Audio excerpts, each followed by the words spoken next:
Hola, buenas tardes a todos, bienvenidos a una nueva charla. Hola, déjenme ver, acá me borra las cosas este Face. Hola, Aarón. Hola, Paula y David. Hola, Tabita, Micaela, Javier, Maribel, Mili, Gaby, Carla. Bienvenidos a todos a una nueva charla. Vamos a dar comienzo a la segunda parte del asunto, ¿no es cierto?, de Yahweh versus Faraón, el segundo grupo de plagas, ¿no es cierto? Que ya vimos la primera parte, el primer grupo la vez pasada. Ya dije que las plagas pueden dividirse de varias formas. Hemos estudiado las plagas de advertencia, ¿no es cierto?, que eran las tres primeras. Ahora vamos a ver las siguientes tres. Estas forman un grupo que afecta únicamente al mundo, pero protege a los salvos. También son advertencias y oportunidades para arrepentimiento en ese sentido, pero son un poco más graves y dolorosas que las tres primeras. Y aquellas exponían las partes del mundo que debían ser juzgadas y estas comienzan ya el juicio con una aplicación parcial de la sentencia. Muestran que estas cosas deben y serán condenadas, ¿no es cierto? Pero aún dan al mundo la oportunidad de despertar y aceptar la salvación que Yahweh provee a través de Mashiach. Hola Blanca, bienvenida. La cuarta plaga son los tábanos. Dice, y Yahweh le dijo a Moshe, temprano en la mañana preséntate al faraón cuando vengas al agua y dile, así dice Yahweh, deja ir a mi pueblo para que me adoren. Porque si no dejas ir a mi pueblo, soltaré enjambres de insectos contra ti, tus cortesanos y tu gente y tus casas, las casas de los misritas, y el mismo suelo en el que se paran se llenará de enjambres de insectos. Pero en ese día pondré aparte la región de Goshen, donde habita mi pueblo, de modo que no habrá allí ningún enjambre de insectos, para que sepas que yo, Yahweh, estoy en medio de la tierra, y haré distinción entre mi pueblo y tu pueblo. Mañana ocurrirá esta señal. Está en Shemot 8 del 20 al 23. En el sexto conflicto entre Elohim y Faraón, Yahweh mandó sobre Faraón sobre todos los egipcios enjambres de insectos. La palabra Arob es una palabra de significado un tanto dudoso, o sea, se ha perdido en el tiempo el significado real. Puede relacionarse con la palabra asiria urubatu, que significa insectos salados, que son de variados, ¿no es cierto? O sea, una nube de insectos. Los traductores de la Septuaginta, que ellos mismos eran habitantes de Egipto, ¿no es cierto?, la interpretaron como tábano y no como una simple mosca como aparece en la mayoría de las traducciones. Este insecto que es mayor que una mosca, ¿no es cierto?, y es venenoso no que no mata, ¿no es cierto?, pero produce una picazón, una hinchazón muy dolorosa verdaderamente. Es descrito por autores antiguos y modernos como una plaga terrible cuando viene de esta manera, ¿no es cierto? Porque cuando se enfurece con frecuencia se prende al cuerpo humano y se afirma, ¿no es cierto? Y no se suelta, particularmente a los bordes de los párpados. Y esto explica parcialmente por qué son tan comunes las enfermedades oculares en Egipto. Estos tábanos cayeron como enjambres sobre Faraón, su pueblo y sus siervos, ¿no es cierto? Todas las casas de los egipcios estaban llenas de estos insectos.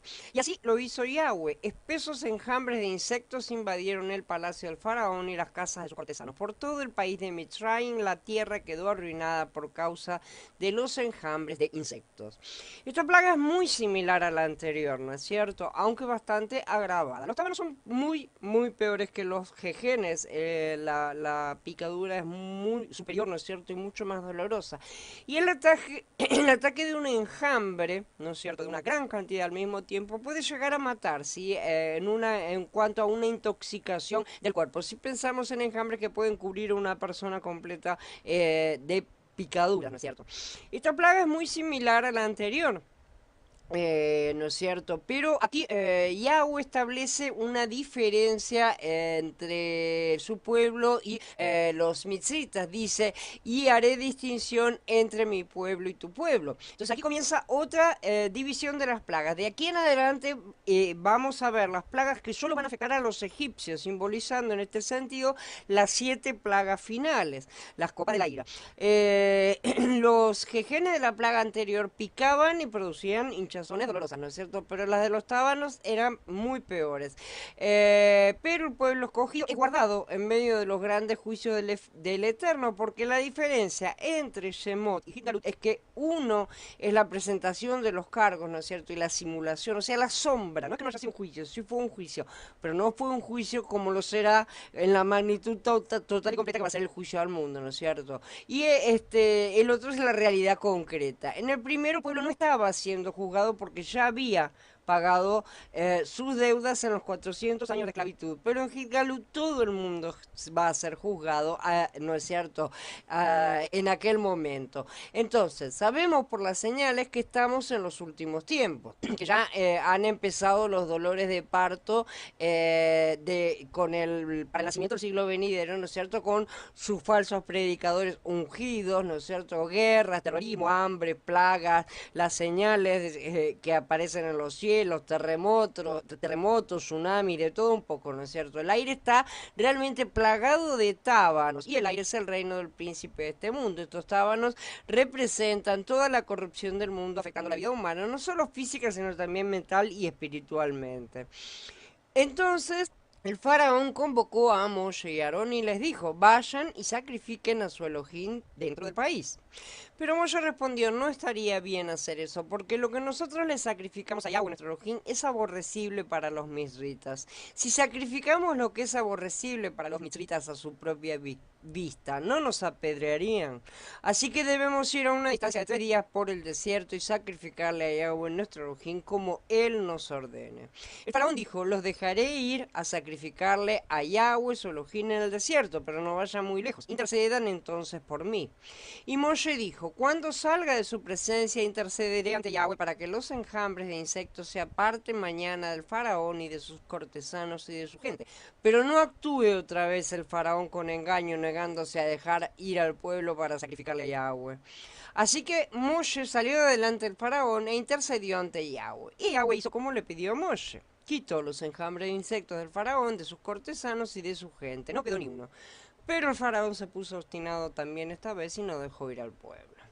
Esta es la verdadera actitud de un hombre de fe, ¿no es cierto? La maldad siempre va a presentar algún tipo de compromiso, algún tipo de trueque, ¿no es cierto? Escucharla significa permanecer esclavo.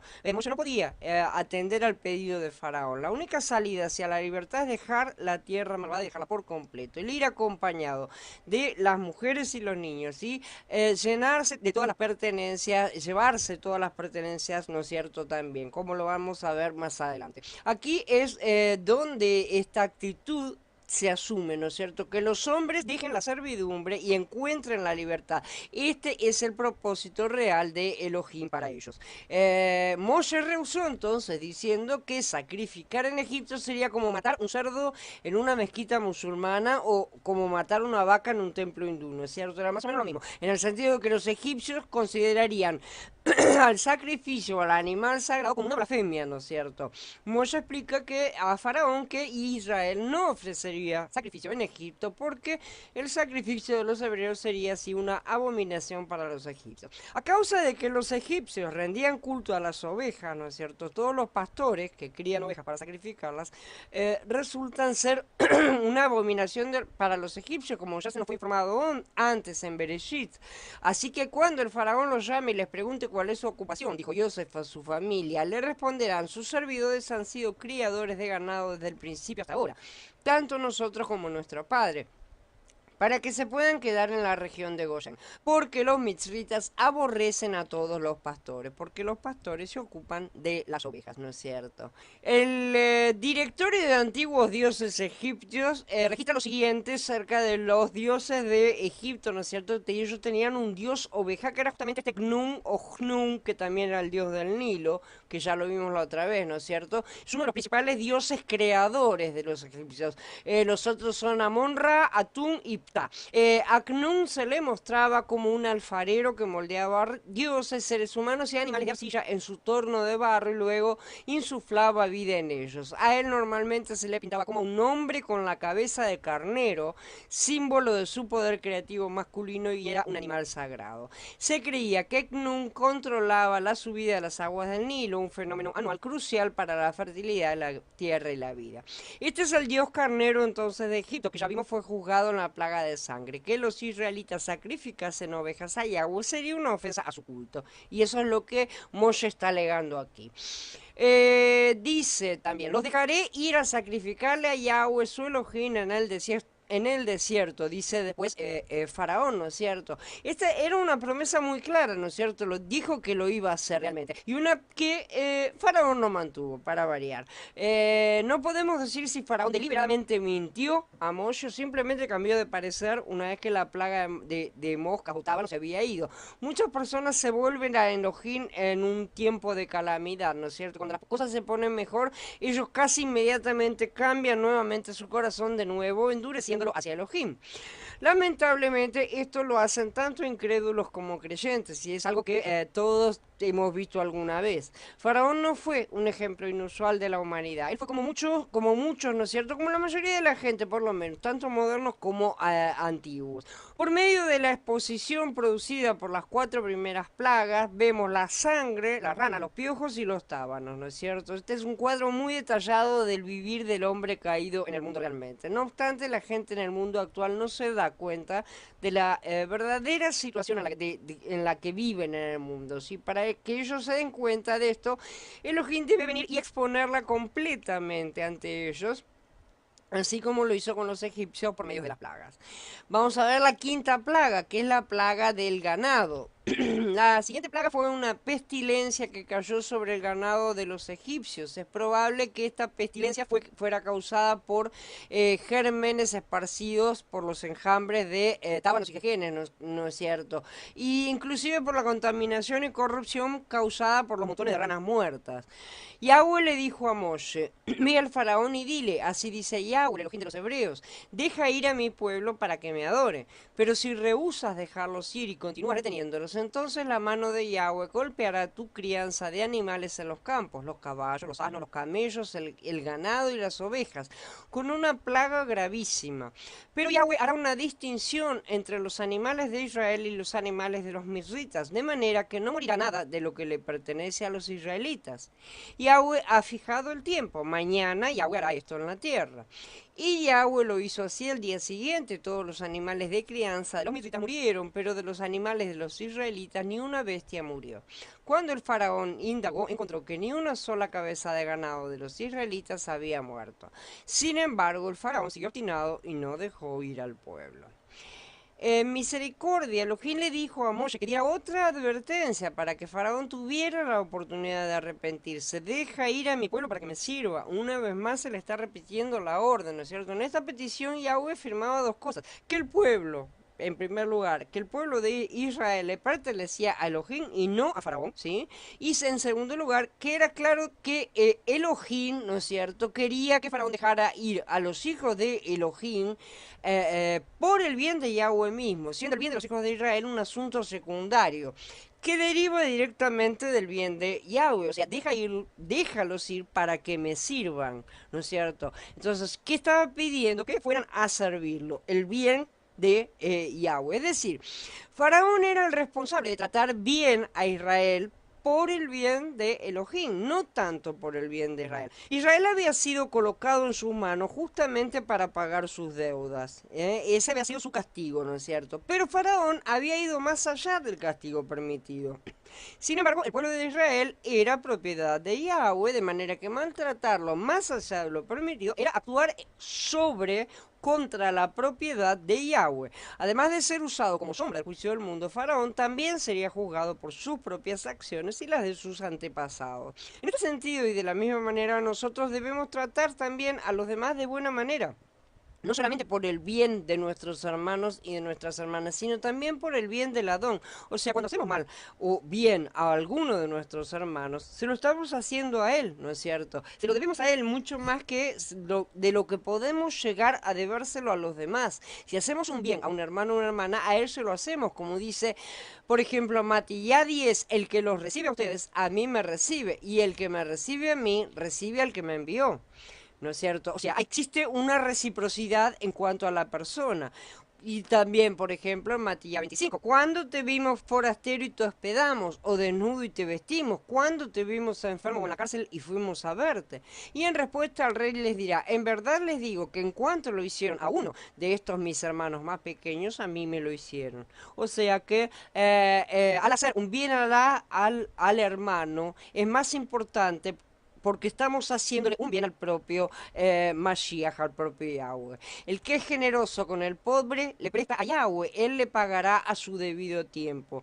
La prioridad de la generosidad, de la bondad, del buen trato, o sea, del trato correcto que tenemos que tener con nuestros hermanos, es sobre todo visualizarlos, ¿no es cierto? Como que ellos son, todos somos, nosotros estamos incluidos, ¿no es cierto?, en eso, propiedad de Yahweh, nosotros somos su pueblo, formamos parte de él, somos parte de su familia, y en ese sentido, cuando hacemos un bien a otro, hacemos un bien al propio Yahweh, estamos haciéndolo feliz a él en primer lugar, ¿no es cierto? Entonces el hacerle bien al hermano es una cosa secundaria que obviamente forma parte, ¿no es cierto?, del todo, pero lo más importante es que hagamos el bien para nuestro Padre.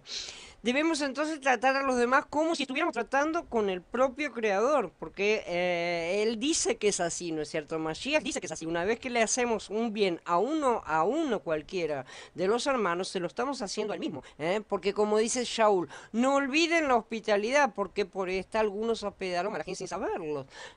Lo que hacemos, eso está en Ibrí en el capítulo 13, lo que hacemos por los demás, lo hacemos a Él, y esto siempre nos será pagado. Esas personas que están preguntándole a Mashiach, ¿cuándo hicimos eso? ¿Cuándo? No, ni siquiera se dieron cuenta de que al hacérselo a un ser humano se lo estaban haciendo directamente al que estaba por detrás de ese ser humano, ¿no es cierto? Entonces, abstenernos de hacer el bien o directamente hacer el mal, cualquiera de las dos cosas, también será cobrado. En contraposición, así como será premiado el haber hecho el bien, el no hacer el bien o el directamente hacer el mal, ¿no es cierto?, y dañar a los demás, será también cobrado. Él busca adoradores que lo adoren en ruaje en verdad, que lo representen como lo que él es, y tratar a los demás exactamente como nosotros mismos es representarlo realmente en fidelidad, o sea, hacer por nosotros lo que haríamos por nosotros mismos. Esa es la premisa siempre. ¿Qué es lo que yo quisiera en una determinada situación? Que hicieran por mí. Bien, eso es lo que tengo que hacer por el otro, porque eso es lo mejor que voy a tener para ofrecer, porque siempre nos ponemos en primer lugar. Entonces, eso va a ser la mejor cosa, y lo mejor es siempre lo que tengo que ofrecerle al Padre. Hasta aquí entonces las plagas habían sido dirigidas contra los egipcios mismos y no contra sus propiedades. Las propiedades pueden haber sufrido algo durante las plagas precedentes, pero fueron consecuencia de las mismas. Además, las diversas aflicciones solo habían causado alguna molestia y dolor, pero ahora las propiedades iban a ser afectadas. Estaba por verse si Faraón quedaría más impresionado por las calamidades que empobrecieran a sus súbditos que por las que solo le causaron sufrimiento personal. Teniendo esto en cuenta, la mano de Elohim hirió a todos sus animales domésticos. Según Vallicra 11, los caballos, los asnos y los camellos son animales impuros. Podrían ser usados para el transporte, ¿no es cierto?, pero no como alimento. No obstante, las vacas y las ovejas, que también son mencionadas, eran consideradas limpias y buenas para la alimentación de los hijos de Israel. Para Yahweh, por lo tanto, los animales que padecieron la plaga eran de dos categorías. Sí, los que se usaban para el transporte y los que se usaban para la comida. Elohim juzgó tanto al transporte como a la comida, la alimentación en Mitzrayim. Una vez más vemos que Elohim juzgó a los egipcios de una manera muy fina, destruyendo completamente y exponiendo completamente sus medios de vida uno por uno. Los egipcios dependían del Nilo, pero el Nilo fue juzgado. Ellos dependían de la tierra y del aire, ¿no es cierto? Pero la tierra y el aire también fueron juzgados. Además, ellos dependían de su ganado para el transporte y la comida, pero en la quinta plaga también el ganado fue juzgado. Así que veremos que más adelante, de la misma manera, también los cultivos van a caer. Como en la mayoría de las sociedades paganas, los bueyes tuvieron una fuerte relación con las deidades en Egipto. Apis, el dios toro, era la personificación viviente del dios creador Ptah, uno de los cuatro que hemos nombrado que eran dioses creadores. Los dioses Atum y Ra, ¿no es cierto? Unidos en una deidad única, Atum Ra, estaban representados por el toro negro Nevis o Merur, ¿no es cierto? En Heliópolis. Nut y Neit eran representadas como la gran vaca celestial que dio nacimiento al cosmos y otras deidades. O sea que vemos que las vacas y los toros andaban por todas partes, ¿no es cierto? Había otras diosas, como por ejemplo Hathor y Gesat eran representadas también como vacas, ¿no es cierto? Y fueron invocadas como protectoras en general del ganado. Una plegaria que ahora nada valía delante del poder del Elohim verdadero, ¿verdad? Los dioses carneros también figuran prominentemente en el panteón egipcio, como ya mencionamos al dios Nun, también había uno que era Banebjedet y otra diosa más, tiene unos nombres rarísimos estos. Aún el dios supremo Amón también era simbolizado como un carnero, ¿no?, que tenía cuernos curvados. La declaración de que todo el ganado de Egipto murió debe significar que la vasta mayoría de sus animales murió, ya que el ganado había todavía ganado vivo en los pasuquín que vienen después, ¿no es cierto? Había caballos más adelante cuando salieron a correr, a perseguir a los israelitas, ¿no es cierto? Aún así podemos imaginarnos que esto fuera un estallido totalmente que afectó, ¿no es cierto?, a la mayor parte de la economía y fuerza militar de Egipto. Una vez más también aquí tenemos que Yahweh protegió a los israelitas como el faraón pudo descubrir. Pero aún así se rehusó a permitir que el pueblo de Israel se fuera. Ya que el ganado no era pecaminoso en sí mismo, la gente puede preguntarse por qué fue juzgado por Elohim, ¿no es cierto? Según Bereshit 3, la tierra fue involucrada con el pecado de Adán. Aun cuando la tierra misma en sí misma no era pecaminosa, la tierra no tiene la posibilidad de pecar. Después del pecado de Adán, la tierra, sin embargo, cayó en maldición. A Adán se le dijo: como hiciste lo que te dijo tu esposa y comiste del árbol del que te ordené que no comieras, el suelo queda degradado por tu culpa. Con duro trabajo comerás de él todos los días de tu vida. Espinos y abrojos te producirá, pero tu alimento serán las plantas del campo, etcétera. Por lo tanto, la caída de Adán involucró a toda la tierra, ¿sí? En el mismo principio, el ganado de los egipcios fue juzgado no porque fuera pecaminoso por sí mismo, sino porque estaba involucrado en el pecado de Faraón y de los egipcios, ya que este ganado pertenecía a los egipcios, estaba involucrado en su pecado. Este principio lo vamos a ver aplicado muchas veces en las escrituras. Muchas veces Yahweh ha sido acusado de vengativo y de cruel porque ordenaba a su pueblo matar no solo a los hombres en un lugar, ¿no es cierto?, sino también mujeres, niños y hasta ganado también, ¿no es cierto? Pero ahora estamos comenzando a comprender el principio legal del asunto. El juicio justo de Elohim también se aplica a las repercusiones de una situación pecaminosa. La familia y el ganado son parte de la responsabilidad del hombre como cabeza, y en ese sentido reciben los mismos males o bienes que su cabeza. Por estar relacionado con Faraón y servirle a él, el ganado en Misraim fue sometido al juicio justo de Elohim sobre Faraón. De la misma manera, los misritas ya habían padecido exactamente lo mismo. ¿Por qué? Porque ¿quién se resistía, los misritas o Faraón? Figurativamente, en representación de todos ellos, el que se estaba resistiendo era Faraón, y sin embargo todos ellos lo tenían como su cabeza, ¿no es cierto?, cabeza de gobierno. Así que de la misma manera que permitió a Hasatán tocar los bienes y los hijos de Job, ¿no es cierto?, Yahweh también ejerció su derecho de hacer lo mismo con Faraón. Este principio se aplica también hoy en día. Si amamos a Elohim y si lo servimos bajo su bendición, todo lo lo que se relaciona con nosotros también será bendecido. Todas nuestras cosas están bajo nuestra cabeza siempre, ¿sí? Aún en el caso de una viuda, de una esposa con marido incrédulo, hay ciertas cosas que son colocadas bajo su cabeza, bajo su protección, no para control, como si fuera una cabeza de hombre, sino para protección, justamente, como cuando Saúl explica, porque el esposo no creyente se santifica mediante la esposa, y la esposa no creyente mediante el creyente. De otra manera, sus hijos serían impuros, pero ahora son santos. Aún cosas como animales o posesiones materiales serán bendecidas. Si amamos a Elohim, aún todo lo que nos rodea será bendecido. ¿Sí? Nuestros parientes, amigos y vecinos también, o sea, que no sean de la familia inclusive, estarán involucrados positivamente en la bendición que reposa sobre nosotros. Pero mucho más importante, nuestros hermanos y hermanas en la novia. ¿Sí? Bajo la justicia de Elohim, nosotros, los que amamos a Elohim, llegamos a ser un factor de bendición para los demás.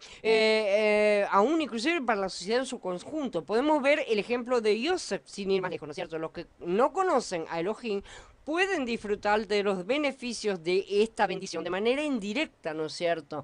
Pero es necesario que realmente mostremos nuestras obras al mundo. Yosef las mostró, no se las guardó para sí mismo, ¿no es cierto? No guardó todas las bendiciones. Yahweh estaba con él en todo lo que hacía, prosperaba todo lo que hacía y la gente a su alrededor veía eso. Entonces, en ese sentido, nosotros también tenemos que actuar bajo la voluntad de Yahweh para ser prosperados y que la gente pueda verlo. No, no en palabras, no en predicaciones, sino en frutos, ¿sí? Ministrarles al Padre y al Hijo en nuestras vidas.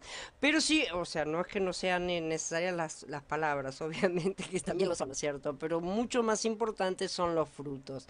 Pero si no nos ven primeramente en las acciones, no verán a Yahshua y mucho menos querrán escucharlos. En este sentido lo representamos. Lo que hagamos a otros lo hacemos a Él, por Él, para Él y a través de Él. Entonces de esta manera es tratar bien no solo a nuestro prójimo hermano, ¿no es cierto? Que es una obligación de primera instancia porque son parte de la familia, sino también amar a nuestros enemigos, ¿no es cierto? Y tratarlos de manera correcta porque eso es representar a Yahweh como lo que Él es y representarlo magníficamente, ¿no es cierto?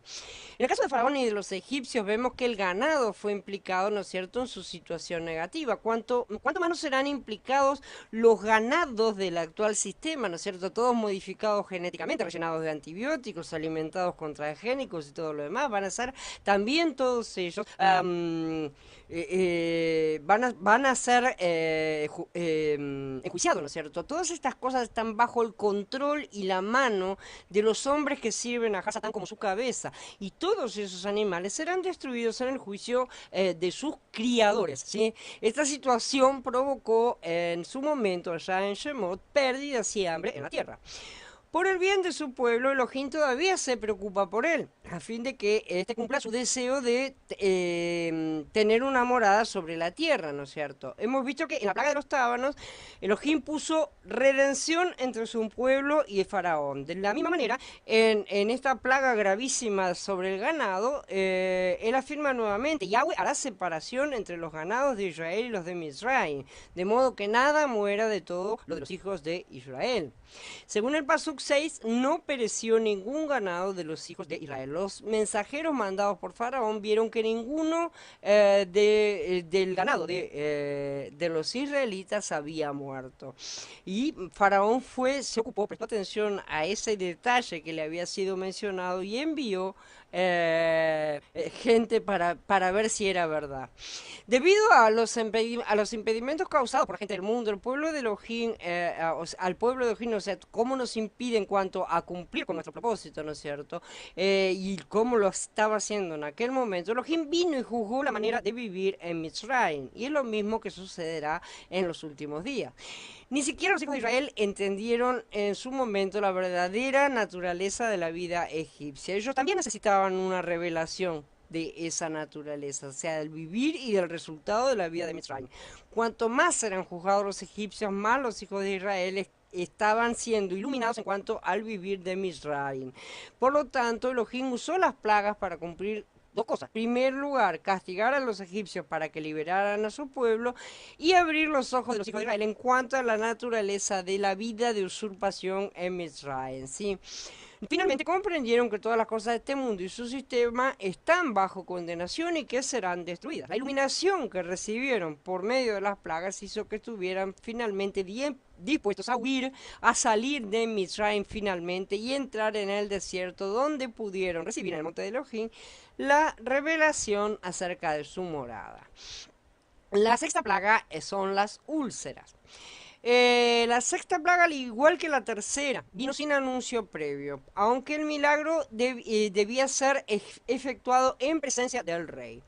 Quizá esto ocurrió cuando él estaba yendo hacia el río, ¿no es cierto? Porque era una actitud bastante común de los faraones para cumplir sus ritos diarios, ¿no es cierto? La idea detrás de la palabra hebrea para sarpullido, que es otra forma en que se traduce esta palabra de úlceras, ¿no es cierto? Es shejin, que significa quemar, literalmente. Si también ha sido traducida entonces como sarpullido, como heridas, ¿no es cierto? Ampollas, de varias maneras, aunque en este sentido parece mejor realmente úlcera, ¿no es cierto? Porque se trataba de lastimaduras. No piensen que se trata de una úlcera estomacal o algo así. Las úlceras son llagas externas, ¿sí? Son lesiones abiertas en la piel y en mucosas, sobre todo también. Quizás puede ser un absceso o un forúnculo que se abría formando ampolla, ¿no es cierto? La expresión correcta de este tipo de esta plaga. Da la idea de una hinchazón, una inflamación en la piel. Si este sarpullido era doloroso y las úlceras afectaron tanto a personas como animales. En sí no está clara la naturaleza exacta de esta enfermedad, sin embargo da para ver que fue muy dolorosa. Algunos han pensado que se trata de los llamados forúnculos del Nilo, tienen este nombre, ¿sí? De los cuales sufría mucho el pueblo de Egipto hacia el fin de la inundación anual. Se ve que era una enfermedad recurrente, ¿no es cierto? Que provocaba una picazón insoportable. Pero ya que esta dolencia era común en Egipto, difícilmente podría haber sido considerada como sobrenatural, ¿verdad? A menos que se presentara con una gravedad sin precedentes, cosa que no podríamos asegurar. Otros han asegurado que la plaga fue viruela u otra enfermedad similar, ¿no es cierto?, a la lepra, pero tampoco hay forma de saber esto exactamente. Entonces Yahweh le dijo a Moshe y Aarón: cada uno de ustedes tome un puñado de hollín del horno y que Moshe lo lance hacia el cielo a la vista del faraón. Se convertirá en un fino polvo por sobre toda la tierra de Misraim y causará una inflamación que reventará en ampollas sobre hombres y bestias por toda la tierra de Misraim. Así que ellos tomaron el hollín y comparecieron ante el faraón. Moshe lo lanzó hacia el cielo y causó una inflamación que reventó en ampollas sobre hombres y bestias. Los magos fueron incapaces de confrontar a Moshe a causa de la inflamación, porque la inflamación afectó a los magos tanto como a todos los demás mirritas. Pero Yahweh endureció el corazón de Faraón y no les hizo caso, tal como Yahweh le había dicho a Moshe. Se ve que anteriormente los magos habían preservarse a sí mismos y tal vez también a Faraón y su entorno, ¿no es cierto? De manera que no le afectaran las cosas, lo cual permitió ese endurecimiento, ¿no es cierto? Porque a menos que te duela, no te arrepentí mucho. Entonces tal vez ellos realmente hayan podido preservar también a sí mismos y al faraón, pero esta vez no consiguieron.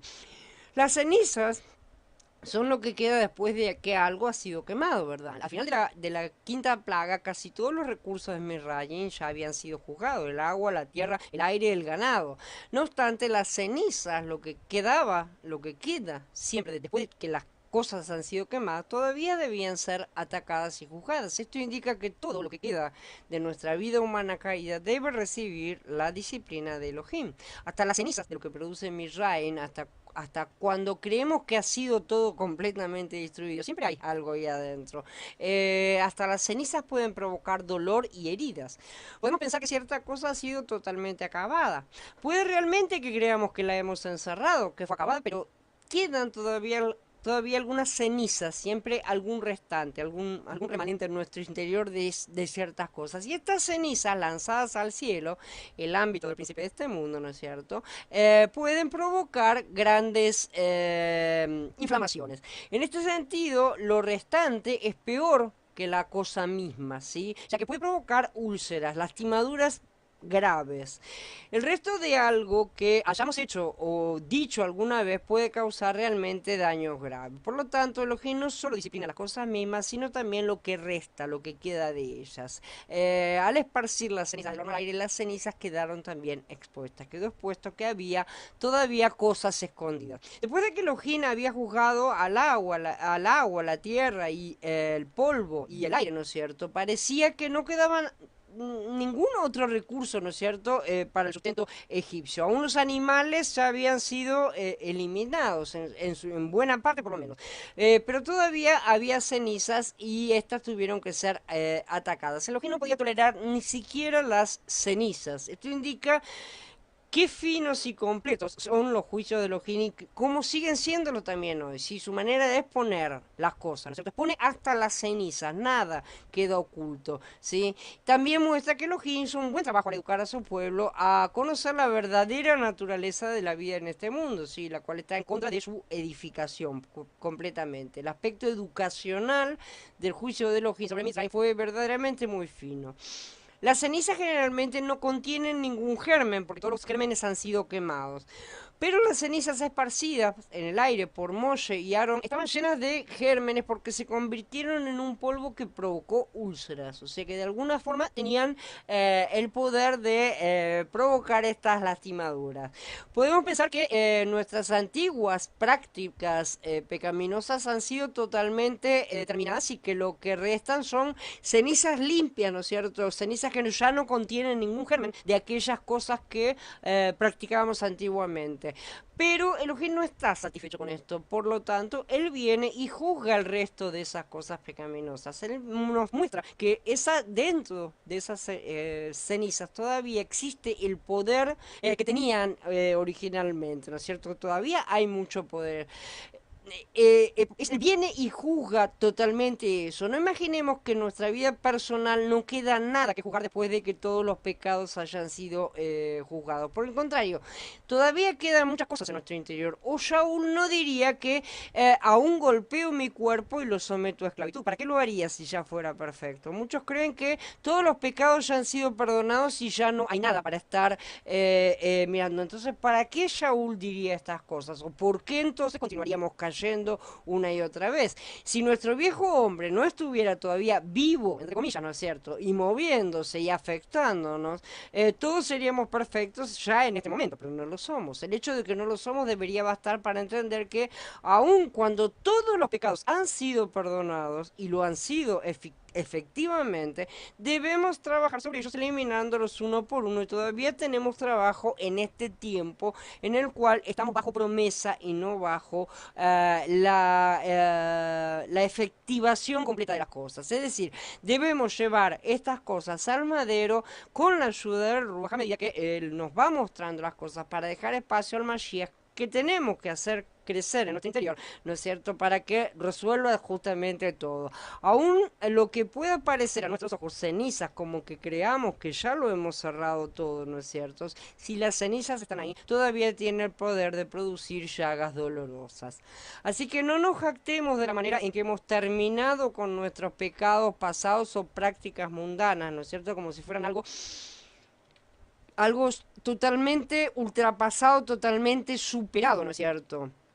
En lo profundo de nuestro ser, todos tenemos en nuestro interior algunas cenizas de algunas otras cosas. Mientras no eliminemos hasta las cenizas, mientras Él no nos las exponga y no las eliminemos por completo, no estará encerrado por completo un asunto. Por ejemplo, un hermano puede haber sido un músico extraordinario, ¿no es cierto? O un gran amante de la música mundana, ¿no es cierto?, antes de ser creyente. Puede pensar que su amor por la música mundana ha sido terminado porque realmente ha dejado de escucharla. Él decidió asumir el camino correcto y dejó de escuchar la música. Quizás haya dejado esa práctica de lado, pero las cenizas no han sido terminadas. Ciertamente él no puede decir que la música ha dejado de gustarle, puede decir que ha dejado de escucharla, que son dos cosas completamente diferentes. Su carne todavía se siente atraída por esa cosa, ¿no es cierto?, aunque haya dejado dejado de escucharla. Las cenizas todavía tienen poder, ¿sí? Eso es someter al cuerpo, una tarea que debemos realizar hasta que seamos perfeccionados realmente por completo en su venida. El verdadero significado de esta plaga es que, una vez más, indica lo fino y lo completo que era el juicio de Elohim, ¿no es cierto? Él va hasta los últimos rincones, Él es luz y no hay tiniebla que pueda permanecer, por muy chiquitita que sea, por muy ceniza que pueda parecer, no hay nada que pueda permanecer en su presencia, ¿sí? Entonces, aún el aniquilar el resto de las cosas quemadas, también lo extensa y profunda también muestra lo extensa que era la educación de Elohim para con su pueblo, ¿no es cierto? Debemos quedar profundamente impresionados por el hecho de que hasta los restos de estas cosas pecaminosas tienen que ser juzgados, tienen que ser expuestos y necesitamos verlos y someterlos al madero. Muchos creen que todo ha sido pagado por Mashiach y eso es absoluta verdad. Que no quede ninguna duda, pero no confundan las cosas. Con todo, todavía debemos apropiarnos de este hecho y aplicarlo a nuestras vidas, ¿sí? No alcanza a recibir un regalo, ya lo he dicho muchas veces, si no abrimos ese regalo y no lo usamos, va a continuar en su caja, va a ser un talento enterrado. Entonces, nosotros recibimos un talento, tenemos que hacerlo producir. Esa es la cosa, esta es la forma de hacer crecer a Mashiach. Recibimos su Ruach en semilla y debemos hacerlo crecer con oración y con trabajo en el Ruach. El duro labrado de nuestro interior, ¿sí? Produce frutos porque elimina hasta las cenizas. En el caso, es la forma en que Él nos ayuda a eliminarlo todo. A los ojos de Elohim, en Mitzrayim no hay nada bueno. Todo lo relacionado con el vivir egipcio, con el vivir del mundo, debe ser expuesto y juzgado hasta las cenizas, ¿no es cierto? Esto también incluye nuestra carne que es mundana, obviamente, que Elohim entonces exponga todo aspecto, cada aspecto del vivir del mundo y de nuestra carne, todo lo que está en nuestro interior, para que entreguemos hasta las cenizas. La plaga de las úlceras afectó a los egipcios, pero no a los hijos de Israel. En la simbología corporativa, que es diferente de la individual, ¿sí? Por la cual nos aplicamos todas las sombras, pero en la corporativa no. Estas cenizas que producen llagas son símbolo de la corrupción, tanto física como espiritual, que produce el sistema. Tanto la plaga anterior como esta hablan de enfermedad y pestilencia, ¿no es cierto? De epidemias que afectan a todos. Aunque podemos llegar a comprender una epidemia física al ver sus síntomas, ¿no es cierto? Vemos los síntomas y vemos la gente que se enferma de la misma cosa, eso sería una epidemia. La mayoría no tiene conciencia de la epidemia espiritual satánica que afecta al mundo.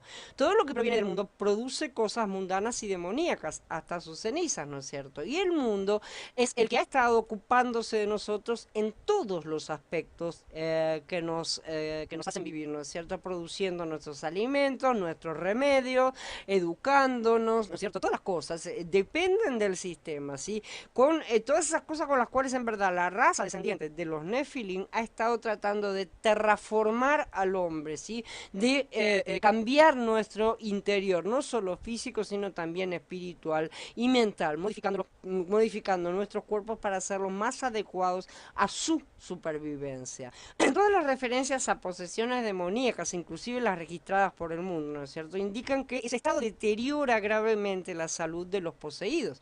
También las escrituras mencionan el hecho de que los malos espíritus siempre intentan destruir el cuerpo del poseído, lo cual es hasta cierto punto ilógico, ¿no es cierto?, ya que al destruirlo quedan sin cuerpo, sin casa. Sin embargo, debemos comprender que esto sucede así porque provocan una reacción de rechazo interna, ¿no es cierto? Es el cuerpo activando su sistema de anticuerpos, ¿no es cierto?, para tratar de defenderse. Es una lucha que se manifiesta de forma física, en forma de deterioro físico. La presencia de demonios en el interior de una persona corroe su cuerpo, ¿no es cierto? Lo corroe literalmente, como si fuera un ácido, no solo en lo espiritual, sino también en lo físico, y provoca dolor y deterioro del cuerpo. Como por ejemplo dice Mordejai en el capítulo 5, apenas salió él de la barca, le salió enseguida al encuentro, de entre los sepulcros, un hombre con un espíritu inmundo, ¿no es cierto? Continuamente, de día y de noche andaba entre los sepulcros y por las montañas, gritando y golpeándose con piedras. Eso no es una actitud de autopreservación, ¿verdad? Es una actitud de tratar de sacarse lo que tenía dentro. Es una lucha que estaba viviendo ese pobre hombre. Uno de la multitud le respondió: Rabí, te traje a mi hijo porque tiene un espíritu mudo y donde quiera que se apodera de él, lo derriba. Echa pumarajos y cruje los dientes y se está consumiendo. Les hablé a tus discípulos para que los usaran, pero no pudieron. y se lo trajeron, y cuando el espíritu lo vio, enseguida convulsionó al muchacho, quien cayó en tierra revolcándose y echando espumarajos, como había dicho su padre, ¿no es cierto? De manera que queda claro que los espíritus inmundos, que son los demonios, provocan reacciones negativas en las personas que destruyen sus cuerpos y acaban en su muerte. Pero también vemos que en las escrituras las enfermedades y los endemoniados aparecen relacionados, siempre relacionados. Eh, por ejemplo, al atardecer, en todas las el Berija ya se menciona eso con respecto a Mashiach, ¿no es cierto? Al atardecer, cuando se puso el sol, le traían todos los enfermos y los endemoniados. En Mordejai 1. En Hechos 5 dice, aún en las ciudades alrededor de Jerusalén concurría la multitud trayendo a los enfermos y atormentados por espíritus inmundos, ¿no es cierto? Y todos se sanaban. Una vez estaba echando fuera un demonio que era mudo y sucedió que cuando salió el demonio, el mudo habló. Las multitudes quedaron asombrados. En Lucas, en Mordejai 1 también dice, y él sanó a muchos que padecían de diversas enfermedades y expulsó muchos demonios, y no dejaba hablar a los demonios porque lo conocían. En las escrituras las enfermedades son consecuencia directa de nuestra desobediencia, o sea, de nuestro comportamiento en sí. En Deuteronomio 28, cuando se dan las bendiciones y las maldiciones, que ya estudiaremos bien a fondo, se explica claramente, si fallas en observar fielmente todos los términos de esta Torá que está escrita en este libro para reverenciar este honorable y respetable nombre, Yahweh tu Elohim, Yahweh te infligirá plagas extraordinarias a ti y a tu linaje, plagas extrañas y duraderas, enfermedades malignas y crónicas. Volverá a traer sobre ti todas las dolencias de Mitzrayim que tanto temías y se te pegarán. Además, Yahweh traerá sobre ti todas las otras enfermedades y plagas que no se mencionan en este libro de la Torá hasta que quedes eliminado. Cualquier parecido con la realidad actual no es coincidencia. Para nada. Hemos pecado contra Él, hemos transgredido su palabra, lo hemos ignorado y aún hoy continuamos haciéndonos a negarnos a salir del sistema, ¿sí? Al insistir en que sus cosas son, las cosas del sistema son prioritarias antes que las cosas de Elohim. De manera que no lloremos si hoy estas plagas, y las que no estaban mencionadas en la Torah, como dice, nos han alcanzado y nos están destruyendo como él aseguró que sucedería. Hemos confiado y seguimos haciéndolo en que Egipto es el único que puede satisfacernos y resolver el problema del hambre, cubrir nuestras necesidades, ¿no es cierto? Y hemos aceptado esclavizarnos y servir al faraón y edificar la gran Babel en lugar de ir al desierto y levantar la casa de Yahweh.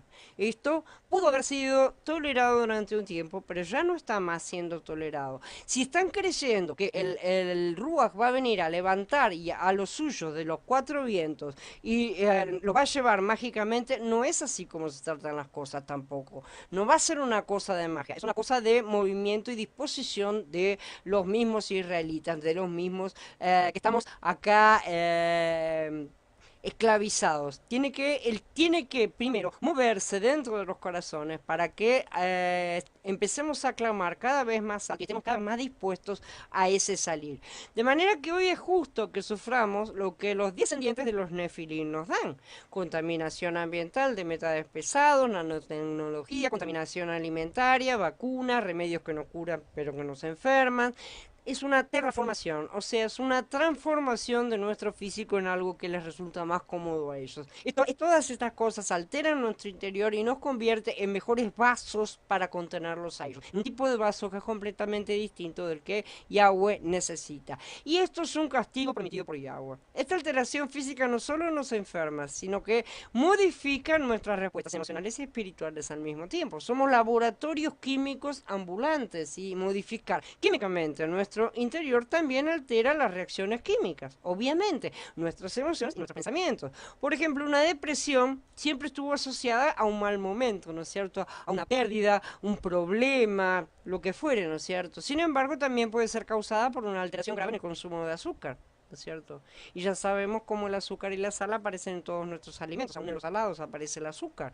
¿Y en qué cantidades superiores al consumo mínimo? Entonces, eso está siendo provocado, utilizado, aplicado de manera deliberada para modificar las cosas. Entonces, tenemos una situación en la cual la sociedad actual tiene cada vez más comportamientos emocionales fuera de lo básico normal, ¿no es cierto? Y seguimos considerando que todas esas cosas son normales, no las vemos. La plaga de la pestilencia del ganado y la de las úlceras, las dos enfermedades, ¿no es cierto?, afectaron únicamente a los egipcios en Shemot. Sin embargo, en la actualidad todos en el mundo las padecemos, porque los creyentes continúan en Misraim, continuamos dentro del sistema. Estamos en la etapa de la expansión, ¿no es cierto? Pues ya estamos al final, de llevar la bendición a todas las familias de la tierra. Correcto. Esa fue la etapa que comenzó cuando, después de Shavuot, después de Pentecostés, ¿no es cierto?, que fue entregado el Ruach a todas partes, y era necesaria esa expansión. Por lo tanto, en este aspecto, estamos todos en el mundo hoy. Fuimos todos desparramados y estamos todos completamente desparramados. Pero ha llegado el momento de ser reunidos y sacados corporativamente hablando, ¿sí? Y para salvación del mundo también, no solo de un grupo. Esta vez, ¿sí? La primera vez era necesario sacar a Israel porque esa planta debía producir aún su fruto, que era Mashiach, ¿no es cierto? Pero ahora ya somos los muchos frutos que ya caímos en muchas partes, ¿no es cierto? Las muchas plantas de la misma especie. Ahora es un campo completo, ¿sí? Es un campo pronto para la cosecha, ya no es un solo árbol, una sola planta de trigo, ¿sí? Es en este sentido que decimos que estamos en el mundo. En la representación de las sombras, Egipto era el mundo, sí, pero era un lugar físico específico también, históricamente, ¿no es cierto? Hoy el mundo, o sea, el mundo satánico, la Gran Babel, ha crecido hasta ocuparlo todo. Este es el Egipto. Egipto creció y ya está ocupando absolutamente todo. Y nosotros estamos en su interior. El desierto es el lugar a donde el Ruach nos conduce para prepararnos, disciplinarnos, quebrantarnos y hacer crecer a Mashiach. Pero para los últimos tiempos no tenemos una sombra en maqueta, así en tamaño pequeño, representada por un país. El mundo es completo ahora. Nosotros ya estamos viendo la realidad final de todas estas cosas. El desierto no es un lugar, es una condición espiritual. El camino que cada uno haya recorrido individualmente en el desierto se prueba por sus frutos, o sea, se ve en qué punto cada individuo está, ¿sí? Cuando recibimos la salvación ya estábamos en el mundo nosotros, ¿no es cierto? Para la mayoría de nosotros esto sucedió de esta manera. En verdad nacimos dentro del sistema, ¿no es cierto? No nacimos fuera de este sistema satánico. Y sobre todo nacimos en esta época de este sistema satánico que ya ha avanzado tanto, ¿no es cierto? Dentro del peor de los sistemas babilónicos de la historia, de la peor de las cabezas, ¿sí? El plan de control del mundo completo no es fácil de ser resistido, es muy difícil. Hemos devorado varios siglos desde que comenzó a ser implementado en su forma final, ¿sí? Hasta siquiera comenzar a descubrirlo, a empezar a mirar y ver cosas que no estaban funcionando. Y en cierto sentido es tarde porque ya estamos dentro, ¿sí? Eso ya sucedió hace muchas generaciones que fuimos comidos, devorados, ¿no es cierto? Porque como dije ya, nacimos dentro, ¿sí? Sin embargo, sabemos que para Él no es nada imposible, no interesa que estemos dentro porque Él volverá a sacarnos. Ya he dicho que corporativamente la experiencia de la novia es que está en el desierto, ¿sí? En cuanto a en qué estadio del plan se encuentra, ¿no es cierto? ¿En qué parte del plan completo la novia se encuentra? Estamos a las puertas de entrar a la tierra prometida, ¿sí? De manera que estamos en el desierto, si es que hemos sido salvos, obviamente, ¿no es cierto? Los que no han sido salvos no están ahí. Y aún, para que se cumpla, aún estamos en el mundo, perdón, porque en nuestra experiencia física y completa, individual, ¿sí? Todavía permanecemos en este lugar, ¿no es cierto? Aunque esa no debería ser nuestra experiencia espiritual. Nosotros podemos salir del sistema, aún estando dentro del sistema, en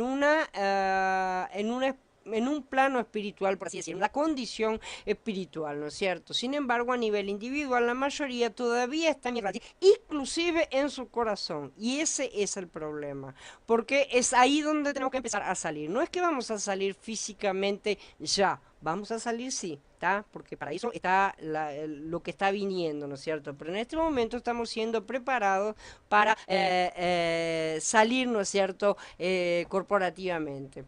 Aun cuando muchos están despertando, la mayoría aún no ha comprendido profundidad de lo que significa pertenecer al sistema, ¿sí? O estar en Egipto, la profundidad que esto tiene, porque como ya digo, al haber nacido adentro nos parece que todo es normal, que todo, bueno, pero es así, ¿no es cierto? Pero no, no es así, no tiene por qué ser así en muchas cosas y en realidad en muchas cosas, más de las que creemos, estamos viviendo completamente al revés.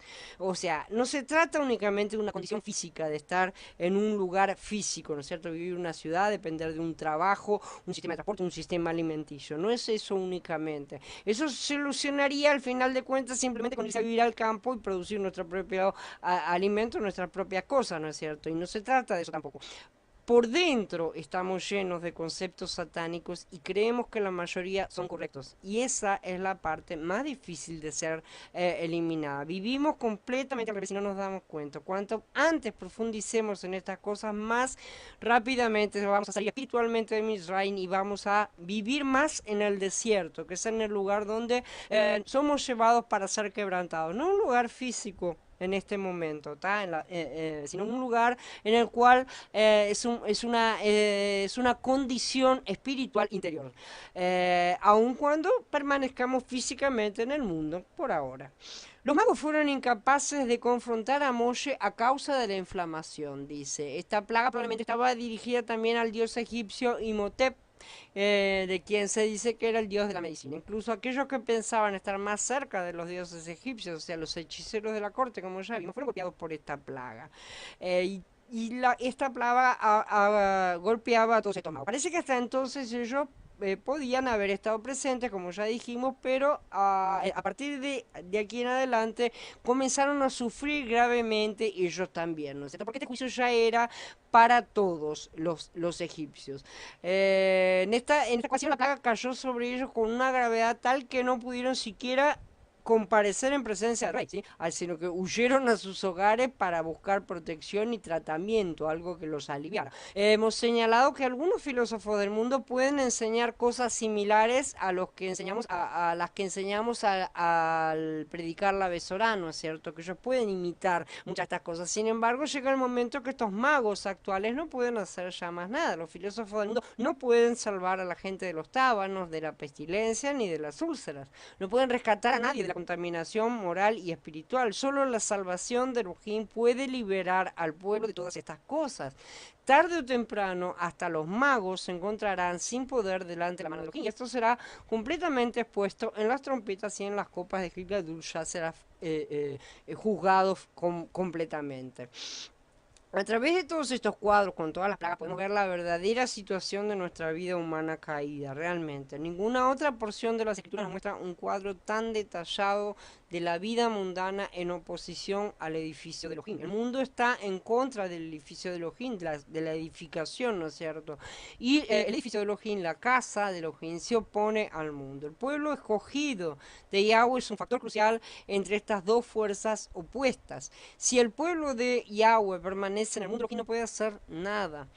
Pero si están dispuestos a ser rescatados del mundo para Elohim, él puede llevar a cabo su propósito en la tierra, es decir, tener su morada. En ese sentido necesitamos disponernos también, y cuanto antes lo hagamos, menos doloroso será, porque de cualquier manera ya le pertenecemos y él se ocupará de que obedezcamos, ¿sí? Por lo tanto, Elohim debe venir a aniquilar al mundo usurpador y educar a su pueblo. Debemos permitir que él exponga todas estas verdades a nosotros. No podemos estar negándonos siempre a toda su acción, ¿no es cierto? Tenemos que permitir que Él exponga estas cosas. Las 10 plagas enseñaron a los hijos de Israel lo que es la verdadera naturaleza de Misraim y es lo que nosotros también debemos ver hoy. Vamos a hablar ahora de la actitud de Faraón, que tuvo una actitud de regateo, ¿no es cierto? Antes de que empecemos a considerar el conflicto final, debemos considerar el regateo sutil de Faraón, que estuvo siempre regateando, siempre tratando de negociar, ¿no es cierto? Que es una de las características bastante clásicas y típicas de los hijos de las serpientes. Faraón no representa solamente a Hasatán, ¿no es cierto? Sino también al yo y al hombre natural, al hombre, al viejo hombre, como ya lo hemos dicho. Entonces, y también dijimos que nuestros parientes y amigos también pueden llegar a ser un faraón para nosotros hoy en día. Y además que nuestra propia voluntad, nuestra mente, ¿no es cierto?, nuestra parte emotiva puede llegar a convertirse en un faraón que se revela en contra de Elohim o que por lo menos regatea sutilmente con él. En primer lugar, tenemos el asunto de las exigencias de Yahweh que se menciona en 5.1, ¿no es cierto? Que según este pasuk, el Adón habló a Faraón por medio de Moshe y le dijo, deja ir a mi pueblo para celebrarme fiesta en el desierto. Esta es la exigencia de Yahweh. Además, Yahweh exigía que su pueblo viajara 3 días en el desierto para celebrarle fiesta. Que este viaje, ya dijimos, no solo representa una distancia importante de separación, sino también la sepultura y la resurrección. Las escrituras, el tercer día siempre es la resurrección. Mashiach fue resucitado en el tercer día y inclusive en Bereshit 1, la tierra seca que tipifica Mashiach en la resurrección, aparece, surge del agua en el tercer día. Eso ya lo vimos en el estudio de Bereshit. Por lo tanto, el viaje de 3 días aquí representa la sepultura y la resurrección. El hombre natural debía ser sepultado para que el pueblo de Elohim pudiera ser levantado de la muerte e introducido en la resurrección. El cruce del mar de Juncos representaba el proceso de la sepultura. Erróneamente se ha interpretado que los israelitas saliendo al otro lado, ¿no es cierto?, el mar de Juncos, ya están en resurrección, pero no es exactamente así. A medida que las señales se repiten, el bautismo ya fue representado, ¿no es cierto?, en el diluvio y el arca, como ya mencionamos, estas mismas señales se vuelven cada vez más completas y precisas. Si vemos el desarrollo, o sea, ya vimos que en Bereshit son semillas, ¿no es cierto?, y cómo van creciendo a lo largo de las escrituras. Vemos siempre ese desarrollo de crecimiento en todas las cosas, y también en cuanto a las señales. Entonces, en Bereshit no se ve tanto, pero aquí en Shemot ya podemos apreciar el proceso en sus 3 fases, ¿no es cierto? Sepultura, muerte y resurrección. En Bereshit parece todo más junto, ¿no es cierto? Todo como simplificado, está en la semilla. Pero aquí en Shemot ellos debían caminar 3 días dentro del desierto para celebrarle fiesta a Yahweh, como está escrito, ¿no es cierto? De manera que atravesar el mar fue el bautismo, es decir, la sepultura realmente. Pero el desierto representa los 3 días de muerte que deben ser atravesados, ¿no es cierto? Donde debe caer el viejo hombre. Y finalmente, la entrada a la tierra prometida representa la resurrección. Así que aquí vemos ya el proceso un poquito más ampliado. Todavía está en sombras, ¿no es cierto? Pero ya está el proceso completo de lo que nos fue mostrado muy rapidito, muy en una sola cosa allá en el diluvio. El viejo hombre con su carne no puede entrar en la tierra prometida, por eso pasamos por el desierto, que es donde tiene que caer. A los ojos de Elohim y de Hasatán, los hijos de Israel pasaron por la sepultura del mar de Juncos, ¿no es cierto?, y entraron en el desierto. Sin embargo, para ellos también ya estamos en resurrección, o sea, desde su punto de vista, ¿no es cierto? Ya estamos en resurrección.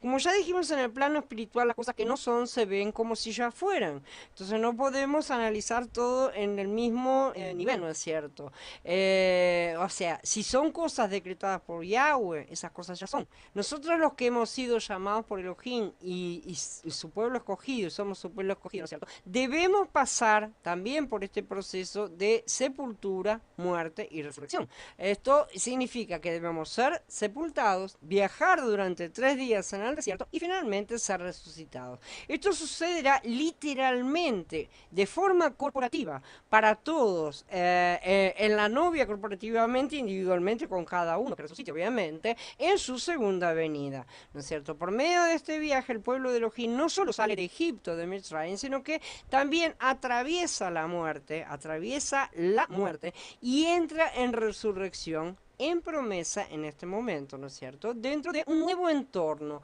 A pesar de que estamos en promesa, estamos ya en resurrección, Yahweh lo asegura, y estamos en un nuevo entorno, ya no es el mismo. O sea, de esa manera es la diferencia que estoy tratando de que vean en cuanto a estar en el sistema, pero ya no estar en el sistema, ¿no es cierto? Estamos en un nuevo plano espiritual, por así decir, ¿sí? En una nueva situación.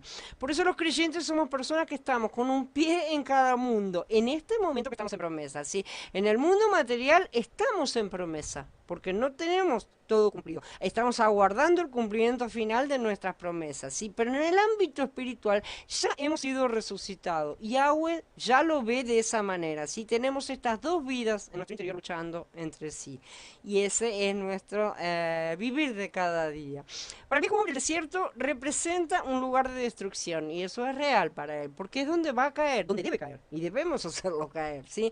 Pero para el nuevo hombre es el atravesar la muerte avanzando hacia la resurrección. Y si lo encaramos de esta manera, no nos va a importar demasiado lo que muera de nuestro viejo hombre, al contrario, vamos a desear que se muera rapidito, aunque no cueste. Sí, en este sentido representa una esfera de separación el desierto. Cuando los hijos de Israel entraron en el desierto, fueron separados de todo lo que era egipcio, ¿sí? De todo lo que era mundano. Esta separación está relacionada con la sepultura, la muerte y la resurrección. La resurrección es el premio, ¿no es cierto? Antes estábamos en Mitzrayim, pero nuestro corazón estaba en Mitzrayim, ¿sí? Es decir, estamos en el mundo, pero mediante la sepultura hemos salido del mundo. Si bien no físicamente aún, ya se cumplirá también esa parte, hemos salido y hemos entrado en otro ámbito. Ahora, la cuestión es sacarlo también del interior. Mucha gente no lo ha sacado todavía al interior y a pesar de estar en ese ámbito, porque ya tienen la promesa de resurrección y todo lo demás, continúan estando en Egipto. ¿Se entiende cuál es la diferencia? A pesar de que están ya en ese otro plano por haber aceptado la salvación. De cualquier manera, sus corazones siguen estando en Egipto y no han avanzado en el desierto. Eso es a nivel individual, obviamente, ¿no es cierto? Entonces, mediante la sepultura salimos del mundo y entramos en el desierto donde estamos separados para el Adón, para que Él nos discipline y nos vaya preparando para la entrada. Disciplinar a Faraón, Elohim exigía esta separación de su pueblo. Nosotros debemos entender este camino, que este camino no es un, ay, tengo que atravesar ese desierto con el calor que hace y todo lo demás, ¿no es cierto? No, este camino nos está llevando a la resurrección en la tierra prometida. Eso es en eso en que tenemos que fijar nuestros ojos en todo momento. Sin embargo, la separación ya sabemos que no era la meta final, ¿no es cierto? Sino únicamente un paso intermedio. La meta de Elohim era que los hijos de Israel, en primer lugar, como mencionó, le celebraran fiesta. Él dijo que era lo que él deseaba. Él deseaba que ellos estuvieran felices con él en su presencia. Celebrar una fiesta para Elohim consiste en disfrutar a Yahweh en su presencia. Eso es fiesta. Otra cosa no es fiesta. Ya podemos tocar música y hacer mucho barullo y eso no es una fiesta de cualquier manera. No para él. Entonces, estas cosas no las podemos alcanzar en Mitzrayim. De ninguna manera. Todo aquel que ha sido verdaderamente salvo ha experimentado tiempos en los que rebosa de alegría en la presencia del Adón y sin embargo estos momentos no pasan de meras sombras de la verdadera alegría que vamos a alcanzar cuando seamos resucitados y podamos estar en su presencia con nuestros nuevos cuerpos, ¿no es cierto? Ahí va a ser todo pleno. Nosotros acá tenemos una cosa tenue, ¿no es cierto? Y ya es maravillosa cuando estamos acá. Así que imaginemos lo que va a ser. Aún nosotros que estamos en el final de los tiempos, ¿no es cierto? Que ya hemos visto la realización de las sombras, comprendemos mucho más que todos los demás en este momento, ¿no es cierto? Continuamos en promesa. Somos sombras nosotros mismos también, así como nuestros antepasados lo fueron, ¿sí? No somos todavía la realidad perfecta que seremos. Por eso el Padre pedía a sus hijos que guardaran sus fiestas como recordatorio de que sus promesas son firmes, pero también para que obtengamos un adelanto del gozo de estar en su presencia, así como vamos a estar en la tierra prometida. Aunque celebrarle en la tierra es mucho más pleno, él primero estableció que su pueblo le celebrara fiesta en el desierto. Además, los hijos de Israel debían presentar un sacrificio al Adón también. Según nuestra experiencia, cuando celebramos una fiesta a Adonai, disfrutándolo en su presencia, nuestro corazón siempre es profundamente tocado por Yahshua, ¿no es cierto? Él se nos vuelve muy querido y precioso en esos momentos, muy vívido, muy fuerte en nuestro interior y sentimos un amor muy fresco por Él, ¿no es cierto? Y Él nos hace sentir una relación muy especial con el Padre. Simplemente no encontramos las palabras para describir lo dulce que puede llegar a ser Él en esos momentos. Él toca lo más profundo de nuestro ser. Así que imaginemos, si eso es lo que sentimos, experimentamos acá, lo que vamos a experimentar cuando lleguemos allá, ¿sí? Entonces, Él nos toca y nosotros respondemos agradeciendo al Padre, explotando en acciones de gracias, ¿no es cierto? Este es el significado de ofrecer un sacrificio a Elohim, presentar a Elohim al precioso Mashiach como sacrificio, Mashiach que tenemos en nuestro interior. Cuando ofrecemos Mashiach al Padre, el Padre está complacido, queda feliz, está satisfecho con nosotros por medio de nuestro sacrificio de Mashiach. Por lo tanto, la exigencia que hizo Elohim a Faraón era que dejara ir a su pueblo 3 días por el desierto para que ellos le celebraran una fiesta y le presentaran un sacrificio. ¿Sí? Este es el deleite de la salvación de Elohim. ¿Quiénes son los que saldrán del desierto? Aquellos que tengan Mashiach para ofrecer en sus sacrificios. Esto no habla de palabras o acciones, sino del Mashiach que cada uno desenvuelva en su interior, para que el malaj de la muerte no tenga poder sobre nosotros y no pueda retenernos. Así que esforcémonos para hacerlo crecer y para no caer nosotros mismos en el desierto, porque también existe esa posibilidad, cosa que veremos más adelante. El segundo punto, el negativo de Faraón. Ahora sí vamos a entrar de lleno a lo que Faraón hizo. Al principio Faraón rechazó la exigencia de Elohim y dijo, ¿quién es Yahweh para que yo oiga su voz y deje ir a Israel? Yo no conozco a Yahweh y no voy a dejar ir a Israel. Hasatán es sutil realmente. El yo y el hombre natural también son sutiles. Además, con nuestra mente, nuestra voluntad, nuestras emociones naturales, todas estas cosas también son sutiles. No nos damos cuenta muchas veces de sus segundas intenciones. De hecho, todo lo natural, todo lo carnal es sutil. Así que vemos que Faraón se encuentra realmente en todas partes. Faraón no reconoce a Elohim e ignora su exigencia de dejar ir a los hijos de Israel. Yo no creo que Faraón en realidad ignorara que existía un Elohim como Yahweh, ¿no es cierto? Esa afirmación de yo no conozco a Elohim, como diciendo nunca escuché hablar, ¿no es cierto? De ese no lo era. Al contrario, Faraón sí debe haber sabido de la existencia de Yahweh, pero la negaba muy a propósito. Con insolencia preguntó por qué debía escuchar la palabra de Elohim, despreciándolo en su soberbia. En realidad fue Hasatán, ¿no es cierto?, en Faraón el que negó a Elohim. Hasatán sabía muy bien quién era Yahweh. No obstante, obró en Faraón para negar a Elohim, para rehusar escucharlo. Esta fue la primera etapa del regateo sutil del Faraón. Muchos salvos y muchos incrédulos también regateaban con el Adón de esta manera cuando escucharon por primera vez la Besorá. En lo profundo de ellos mismos se preguntaron, ¿quién es Elohim? ¿Por qué debería escucharlo? ¿Por qué no me escucha él a mí mejor? Yo tengo tantas cosas para pedir. ¿Por qué yo lo necesito a él? Él me necesita a mí, ¿no es cierto? Muchos han razonado con Elohim de esta manera. La respuesta de Elohim a este regateo, ¿no es cierto?, consiste en mandar una plaga. La persona tal vez argumente y exponga sus justificativas, ¿no es cierto?, delante de Yahweh, pretenda tomarse un tiempo para pensar, cosas por el estilo, ¿no es cierto? Pero él es el que llama y lo hace en sus tiempos. Y para el que no obedezca, solo habrá pez como para Jonás, ¿no es cierto?, para Jonás. En lugar de argumentar, Elohim manda alguna clase de plaga, desde una enfermedad hasta algún tipo de traba, contratiempo, presiones, circunstancias negativas en general, ¿no es cierto?, que puede ser que van a hacer que la persona no tenga otra alternativa sino obedecer. El llamado va a terminar obedeciendo el verdadero llamado. Entonces, parece que esto altera nuestro libre albedrío, ¿no es cierto? Pero no es así en realidad. Todos hemos sido predestinados de antemano, como ya lo expliqué muchas veces, en cuanto a que Él estableció las condiciones que debían tener los que serían salvos, y no permitirá que ninguno de los que tienen estas características se pierda por su propia estupidez. Sí, menos mal que no estamos librados a nosotros mismos, porque ni siquiera esta decisión conseguiríamos tomar sin su ayuda. Al mandar esta plaga, Elohim usa su dedo, no usa su mano. Es la diferencia que hasta los magos supieron reconocer. Ellos reconocieron que una de las plagas fue provocada por el dedo, nada más, de Elohim. Si Faraón argumentó con Elohim hasta que las plagas empezaron a llegar. No obstante, en cuanto se acababa cada plaga, Faraón volvía a argumentar con el Adón, es cierto. Él iba a tratar de negociar de nuevo.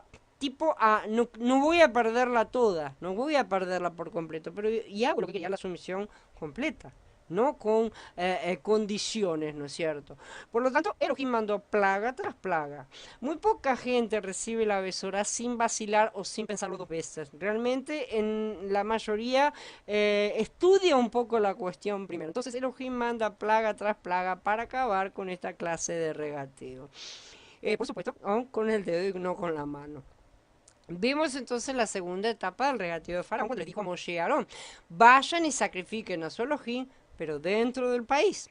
¿Sí? Aquí Faraón le decía que ellos podían presentar un sacrificio a su Elohim a condición de quedarse dentro de Egipto. ¿Sí? Ellos no necesitaban viajar por el desierto. Faraón reconoció que había un Elohim, reconoció que sí, está bien, los voy a dejar ir para que le hagan fiesta y todo lo demás, pero acá. ¿Tá? Entonces no estaba dispuesto a que salieran del país. Ellos podían presentar un sacrificio a condición de quedarse. La respuesta de Moshe a esta propuesta sutil fue rechazarla, argumentando que lo que ellos sacrificarían sería abominación a los egipcios, ¿verdad? Por lo que no les convenía permanecer dentro de su tierra, debían ir al desierto, además de que ya era una orden, ¿no es cierto?, ir al desierto. Lo que Elohim aceptara, los egipcios iban a rechazarlo, por lo tanto no podían presentarle sacrificio en Egipto. Hoy también sucede exactamente lo mismo, toda nuestra adoración a Yahweh Mitzrayim es abominación a los egipcios del mundo. Cada vez que tratamos de hacer algo para Yahweh aquí, todo el mundo se pone de los pelos, ¿no es cierto? Todo lo que hacemos es criticado, censurado, reprochado, rechazado, ¿no es cierto? Resistido por la cultura en la que vivimos. ¿Cómo podría ser de otra forma si cuando intentamos adorar en Israel estamos desobedeciendo la orden directa de Yahweh de salir 3 días al desierto?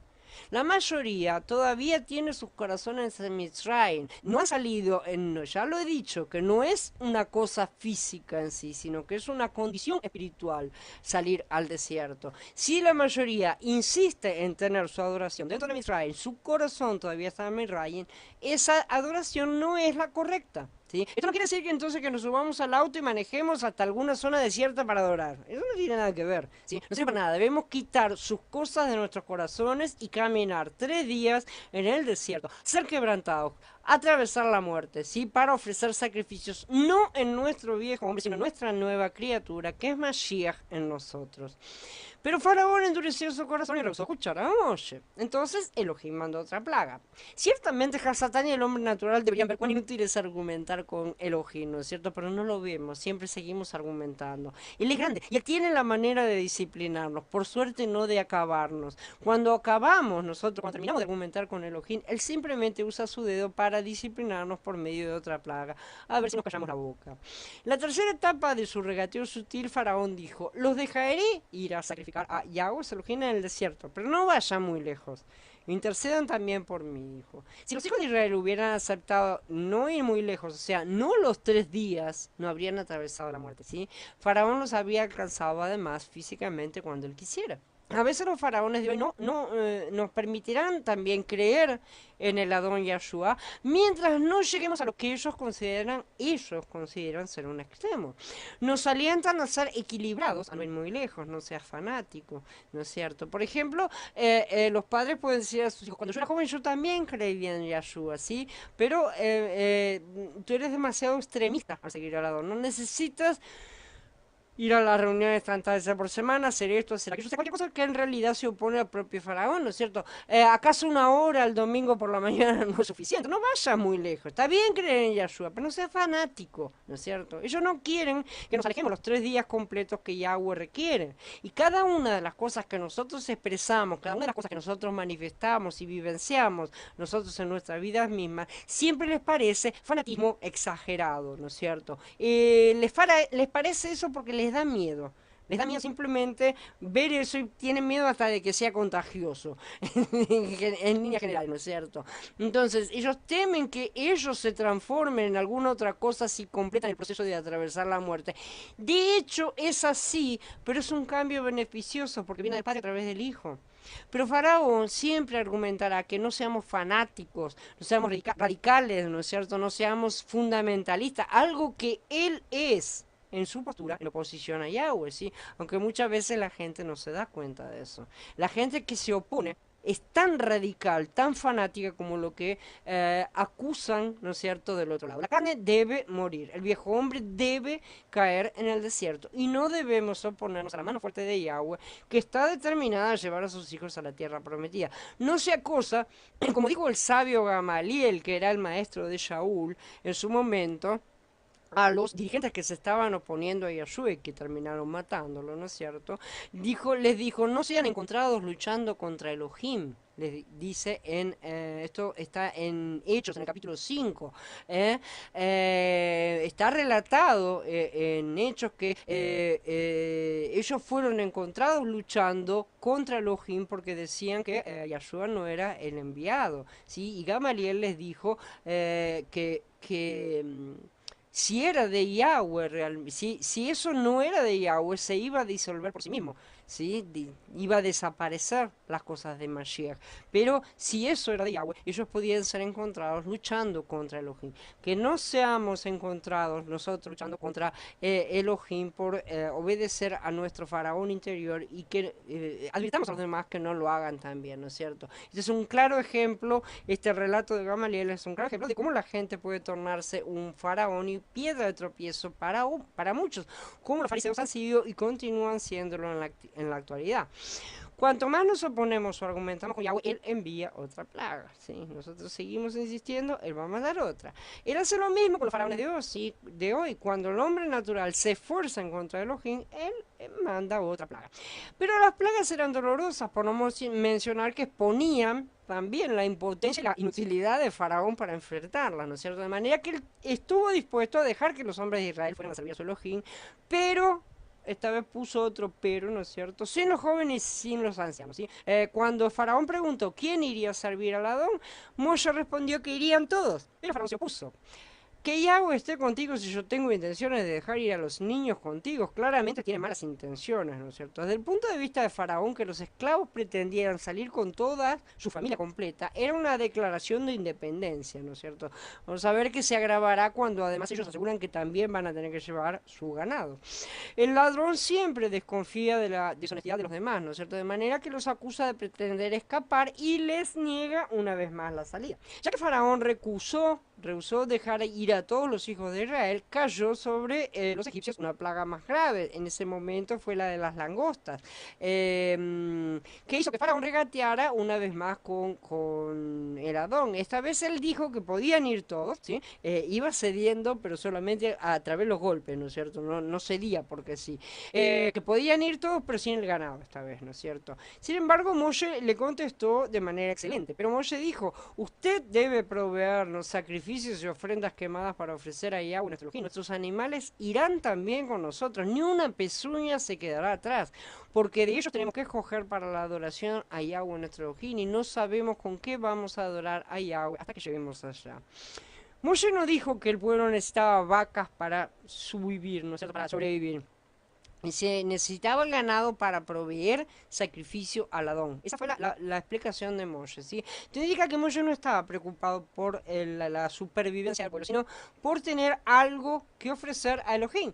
Ellos se preocupaban por la necesidad de Elohim y no por la suya propia. Esa era la prioridad realmente y esa es la posición correcta. Por lo tanto, no podían aceptar que sus ovejas y sus vacas permanecieran en Misraim. Faraón se enojó por la respuesta, él les negó una vez más la sanidad.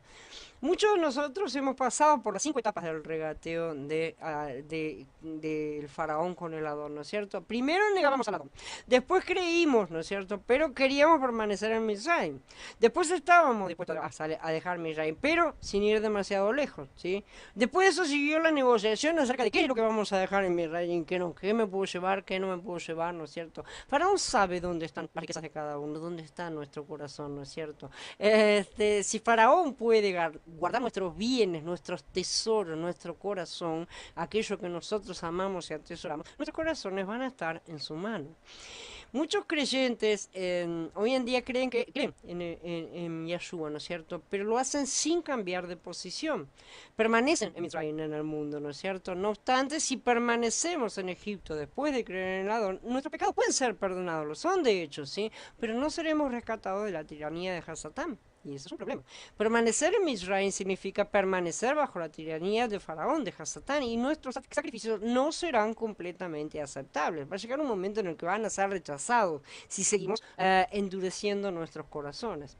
Otros creyentes están dispuestos a alejarse un poco de Misraim. ¿Sí? Al hacer esto pueden jactarse de su inteligencia pensando que son sabios y equilibrados. ¿Sí? Y estos son los que se complacen en señalar que no son extremistas, pero a la verdad están subidos al muro. ¿Sí? Terminan siempre en una posición tan tibia que corren peligro de ser vomitados. Otros se encuentran en la tercera, cuarta o quinta etapa del regateo con Elohim. Hasatán está dispuesto a dejarlos ir, pero sin sus niños. Muchísimos creyentes todavía tienen sus posesiones y bienes en el mundo, esas cosas que el corazón ama. ¿Sí? Esto indica que todavía no han emprendido ningún éxodo. ¿Sí? Su bautismo debió haber sido el cruce del mar de Junco, ¿no es cierto? Pero fue para ellos solamente un ritual que llegó a formar parte de la religión. ¿Sí? Lo están dejando en cosas muertas. Si no damos vida a aquello que hemos recibido, la semilla no crece y la cosa queda dormida. Agradecemos a Adón porque la mayoría de los que están en la restauración han emprendido el éxodo fuera de Misraim en este plano espiritual del cual estamos hablando. Estas 5 etapas del regateo se repiten cuando se predica la besora. Es raro que alguien se salve la primera vez, ¿no es cierto? Que escucha. ¿No? Es muy raro que sea instantáneo. La mayoría de la gente lucha, vacila y regatea, sin duda. Finalmente, Elohim usa su mano para ellos, ¿no es cierto? Podemos usar nuestra mente para regatear con el Adón, ¿no es cierto? Y argumentar con él. Podemos poner todas las justificativas que se nos ocurran, pero Elohim no presta ninguna atención a nuestros argumentos. Cuando terminamos de nuestro regateo, él ejerce una vez más su poder sobre nuestra situación. En tercer lugar tenemos la insistencia justamente de Yahweh. Esta es una parte muy importante. Por mucho que Faraón haya regateado con Elohim, porque él también fue insistente a final de cuentas, él es más persistente, si nada puede cambiarlo. Cuando él exige algo de nosotros, él no se dará por vencido, así que entiéndanlo, porque ustedes, o sea, muchas veces pensamos, bueno, listo, está todo calmo, entonces se olvidó del asunto. No se olvida, va a volver y va a ser más doloroso, ¿sí? La plaga que venga va a ser mucho peor que la primera, mucho peor que las anteriores, ¿sí? Entonces, él siempre insistirá en que su exigencia sea cumplida, en que paguemos nuestros votos, en que cumplamos las promesas, en que también aceptemos el hecho de que Él es el que nos disciplina. Es inútil argumentar con Él, ¿sí? Él es paciente, ciertamente, a veces espera años hasta que estemos dispuestos a someternos a sus requisitos, nos va a veces quebrantando de a poco, ¿sí? Podemos pensar entonces que después de mucho tiempo él puede llegar a cambiar de opinión o que se olvida, pero descubrimos que persiste más que nunca. Los cielos y la tierra pueden pasar, pero su voluntad permanece. Faraón debe reconocer el hecho de que Elohim existe y de que no retirará su exigencia absoluta.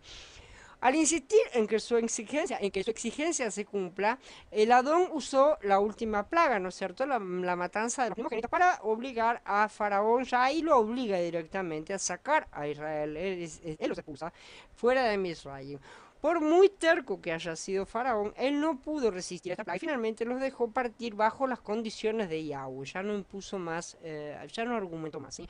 En Shemot 12 dice, los israelitas habían cumplido la orden de Moshe y habían tomado prestado de los mitzritas objetos de plata y oro y ropa. Y Yahweh había dispuesto a los mitzritas favorablemente hacia el pueblo y le permitieron obtener lo que les pedían. Así despojaron a los mitzritas. Elohim hizo que los egipcios estuviesen dispuestos a dar a Israel estas alhajas y estos vestidos, ¿no? Los mitzritas estaban hartos ya no soportaban más ver a los israelitas porque eran todo lo que representaba la destrucción completa de su mundo, ¿no es cierto? Solamente querían que se fueran y ya no les interesaba nada, ya que habían perdido todo, realmente, ¿no es cierto? Todo lo que en verdad importaba, hasta sus primogénitos. ¿Sí? De esta manera los hijos de Israel despojaron a los egipcios recibiendo el pago por sus duros trabajos durante tantos años, ¿no es cierto? El pago que les había sido negado por años. Por lo tanto, cuando llegó el tiempo de edificar el tabernáculo, ellos tenían los materiales necesarios.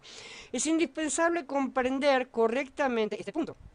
El despojo no implica una forma de enriquecimiento, ni siquiera se trata de recibir el justo salario por los servicios ofrecidos.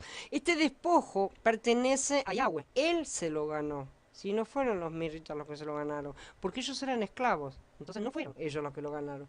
Y a él le fue devuelto en el tabernáculo. Finalmente, espiritualmente hablando, estas cosas, el oro y las riquezas representan los dones que los creyentes sacan del mundo, ¿no es cierto? Sus dones naturales.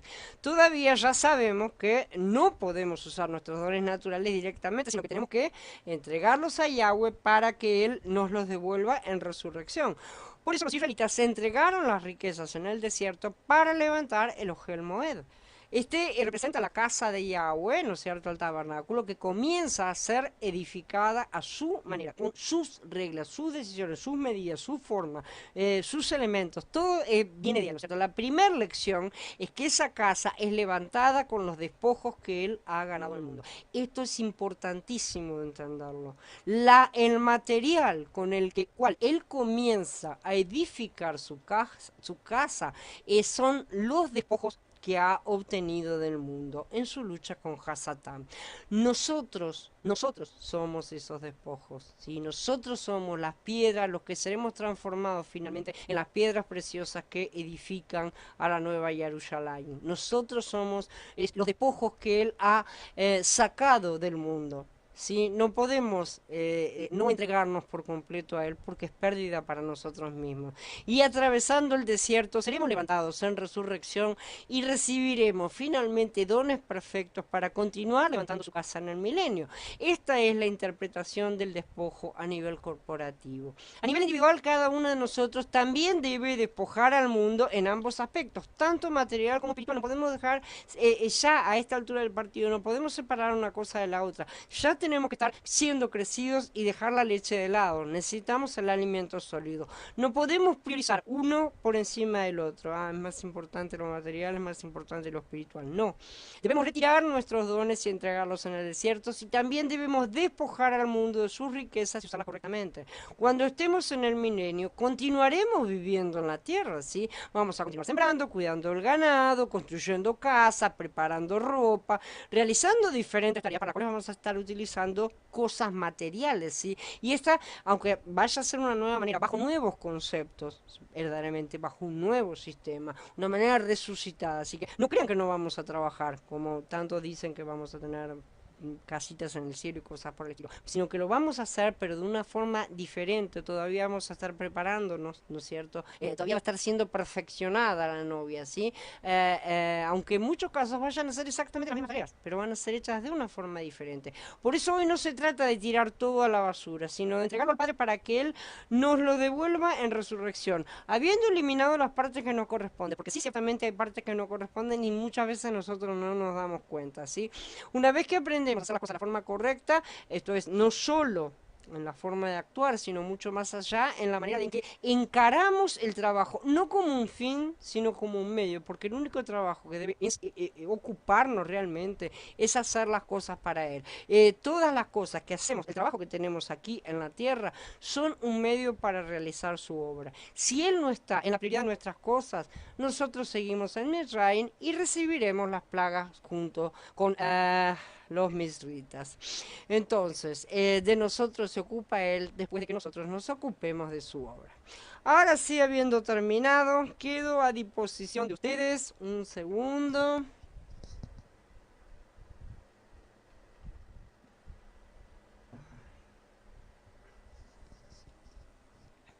A ver, dice Mili, sería lo mismo que le pasó a Job.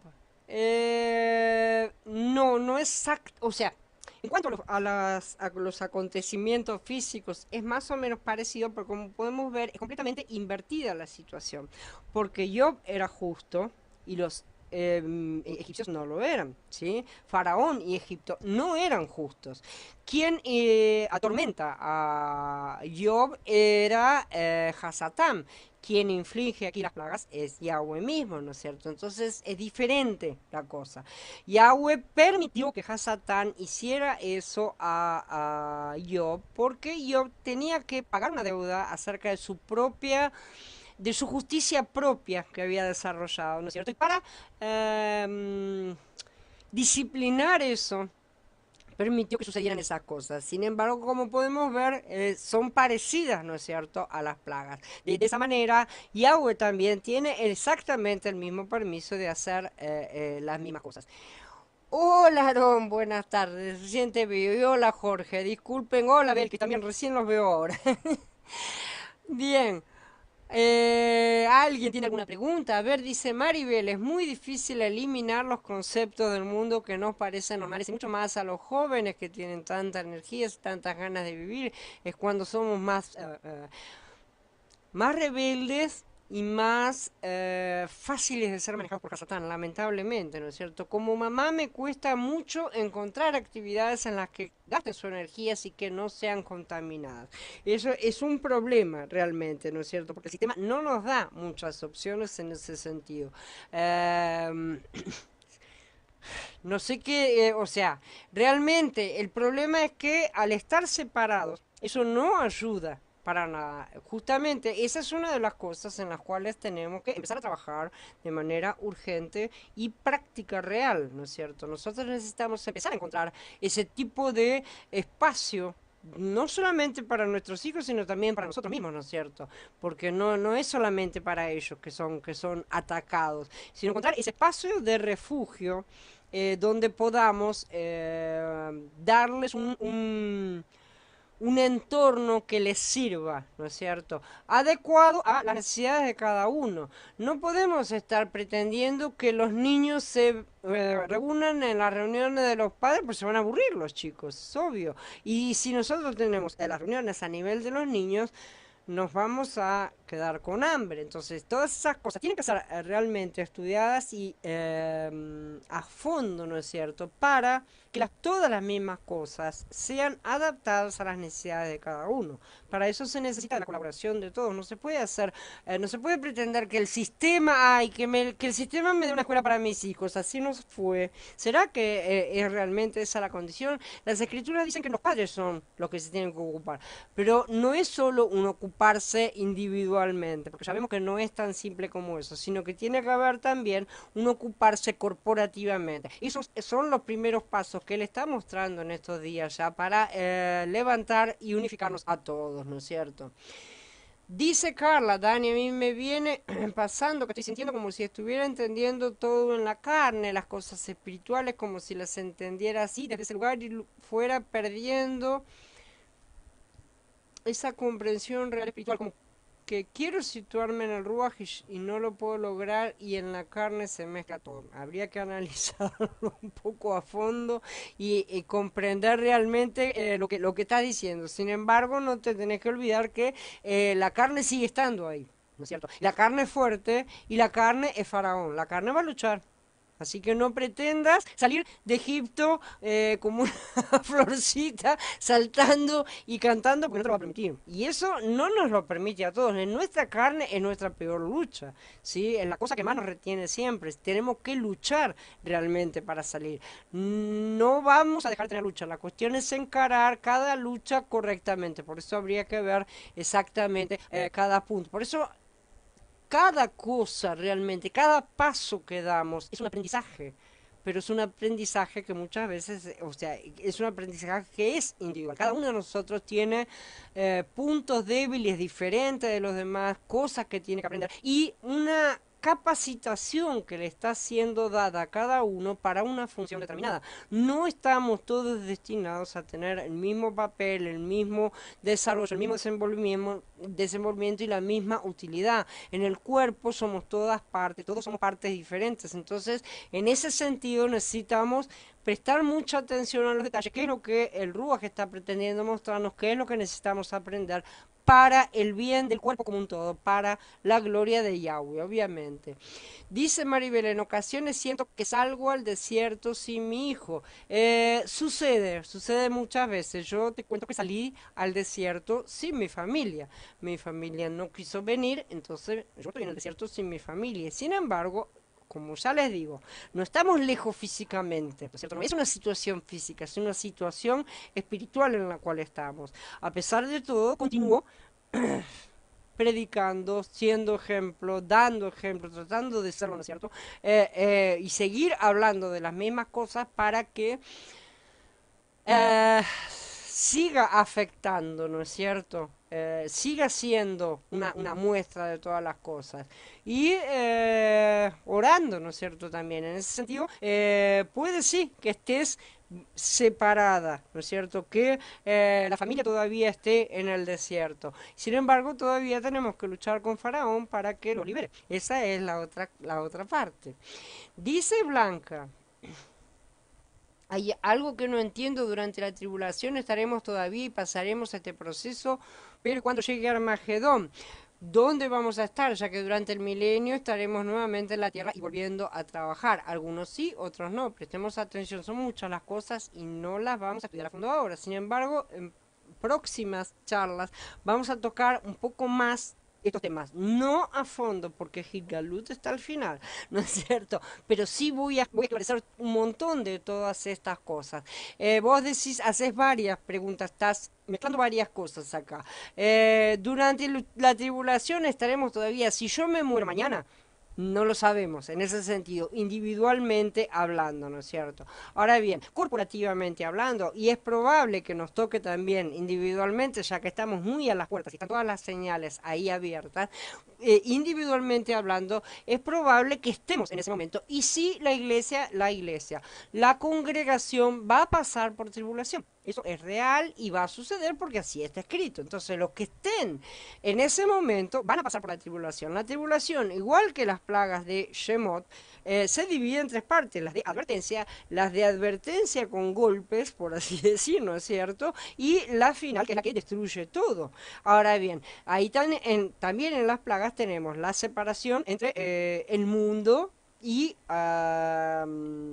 los hijos de Yahweh, ¿no es cierto? Las 7 últimas plagas de Shemot corresponden a las últimas plagas de Hitgalut porque no afectan a los creyentes.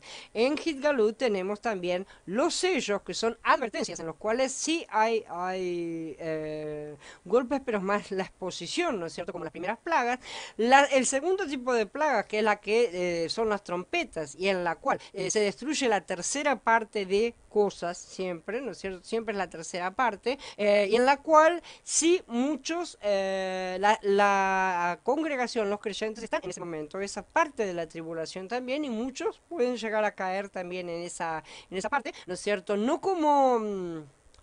¿Cómo puedo decir? El problema es que muchos creen que nadie va a morir y ahí está el error. Se tiene que morir para poder resucitar, de manera que no tiene mayor importancia en sí, es secundario la forma de la muerte, el momento de la muerte de la persona, ¿no es cierto? Muchos creen que el ser guardados de ciertas cosas es no vas a morir, no vas a esto, y no es así como está escrito. Pero ya les dije, todas estas cosas no corresponden ahora, sino a otro estudio más avanzado. Cuando terminan las trompetas, comienza el juicio de las copas. Las copas ya son final. Cuando terminan las trompetas y antes de que sean lanzadas las copas, tenemos la cosecha, ¿sí? Acá tenemos los capítulos, pueden leerlos en orden, ¿no es cierto? Tranquilamente, en el libro de Apocalipsis, en Gitalud, y van a ver cómo es el transcurso de las cosas. Terminan las trompetas, viene la cosecha, ¿no es cierto? Entonces ahí son levantados las partes que tienen que ser levantadas en ese momento, porque no son todas, y ahí son derramadas sí las copas de la ira. Las copas sí son el juicio para los incrédulos, que corresponden a las últimas plagas que alcanzaron a los militas y destruyeron prácticamente por completo a Egipto. En el caso del mundo también serán aplicadas, ¿no es cierto? Pero ya habrán sido, ahí sí, ya no afectan a los creyentes, ¿sí se entiende? Entonces, Armagedón corresponde a la plaga de los primogénitos, y esto lo vamos a ver en la próxima charla. Es la sentencia final, por así decir. Entonces, nosotros no vamos a estar en ese momento, vamos a haber sido retirados. Y durante el milenio estaremos nuevamente en la tierra volviendo a trabajar los que hayan hecho por merecer eso, como ya lo hemos dicho, ya lo hemos visto en otras charlas, pero también, como les digo, vamos a tener un estudio un poquito en estos días, ¿no es cierto? Un poco más avanzadito, más explicando todo este proceso justamente y toda esta comparación, porque yo sé que les trae tantas dudas a ustedes como a mí misma, ¿no es cierto? O sea, quiero que todas las cosas queden bien esclarecidas para que no haya sustos, por así decirlo. No los quiero asustados. Hola Andrés, mira Andrés, ya llegaron. Andrés es el que compró los nuevos auriculares, así que gracias a él están escuchando en este momento. Sigue Carla diciendo, digo, esto está, a ver, perdón, digo esto tomando en cuenta que estamos en Egipto prefigurado. Bueno, sí, eso es un comentario final de lo tuyo, ya está respondido. Carla dice, me pasa con mi familia, papá, mamá y hermano. como si estuvieras entendiendo las cosas en la carne, te pasa con ellos. Las relaciones son una de las cosas que más manejamos a nivel de la carne, que más nos cuesta sacar de ese nivel. Sin embargo, no es del todo ni tan difícil ni tan imposible que empezar a comprenderlas en el Ruach. Conozco uno que me dice, yo voy a ser como el profeta Elías que se fue en carro de fuego. Bueno, ¿qué quiere que te diga? A cada uno. Este, qué sé yo, hay cada loco. Dice Andrés, llegué tarde, me alegra que te hayas llegado. Está todo funcionando, no sabemos si tiene un pequeño problemita que no sabemos si es el Face, si es la conexión, no sé si son los auriculares que parece como que de repente agarra todo y lo larga todo de golpe. Pero vamos a ver qué es lo que pasa. Sin embargo, ya llegaron, ya está todo en funcionamiento. Abba te bendiga por haber colaborado con su obra. ¿Alguien más tiene alguna pregunta?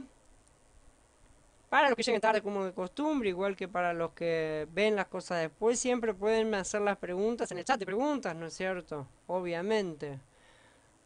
Y espero que haya preguntas y que haya comentarios y que haya mucha participación. No se olviden que el sábado que viene tenemos una nueva reunión, ¿no es cierto? A ver, dice César. La palabra del griego traducida como mil en griego. Mira, te voy a traer el estudio, César, que refuta esa teoría porque no son tan simples los plurales hebreos de decir mil y miles. Y te voy a traer un estudio que refuta absolutamente esa teoría de que el milenio puede llegar a ser traducido como miles de años y que ahí comienza la eternidad. Te lo traigo la próxima vez. No ahora, lo voy a incorporar entonces en una de las charlas para mostrar cómo eso no es una traducción correcta. Y de hecho, es tan incorrecta esa traducción que la mayoría de los lugares, de los otros lugares en los cuales aparece la misma palabra, está traducida como mil y no como miles. Porque no se puede traducir de esa manera. Es un tipo de plural. Es como Elohim. ¿No es cierto? ¿Qué hacemos cuando está traducido como Yahweh? ¿No es cierto? Como Yahweh Elohim.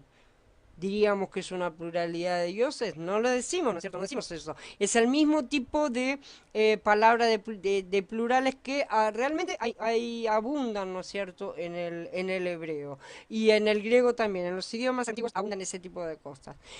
Dice Mili, Daniela, ¿cómo hacer para que mis hijos dejen Egipto? Aman las cosas del mundo. Con los jóvenes es lo más difícil.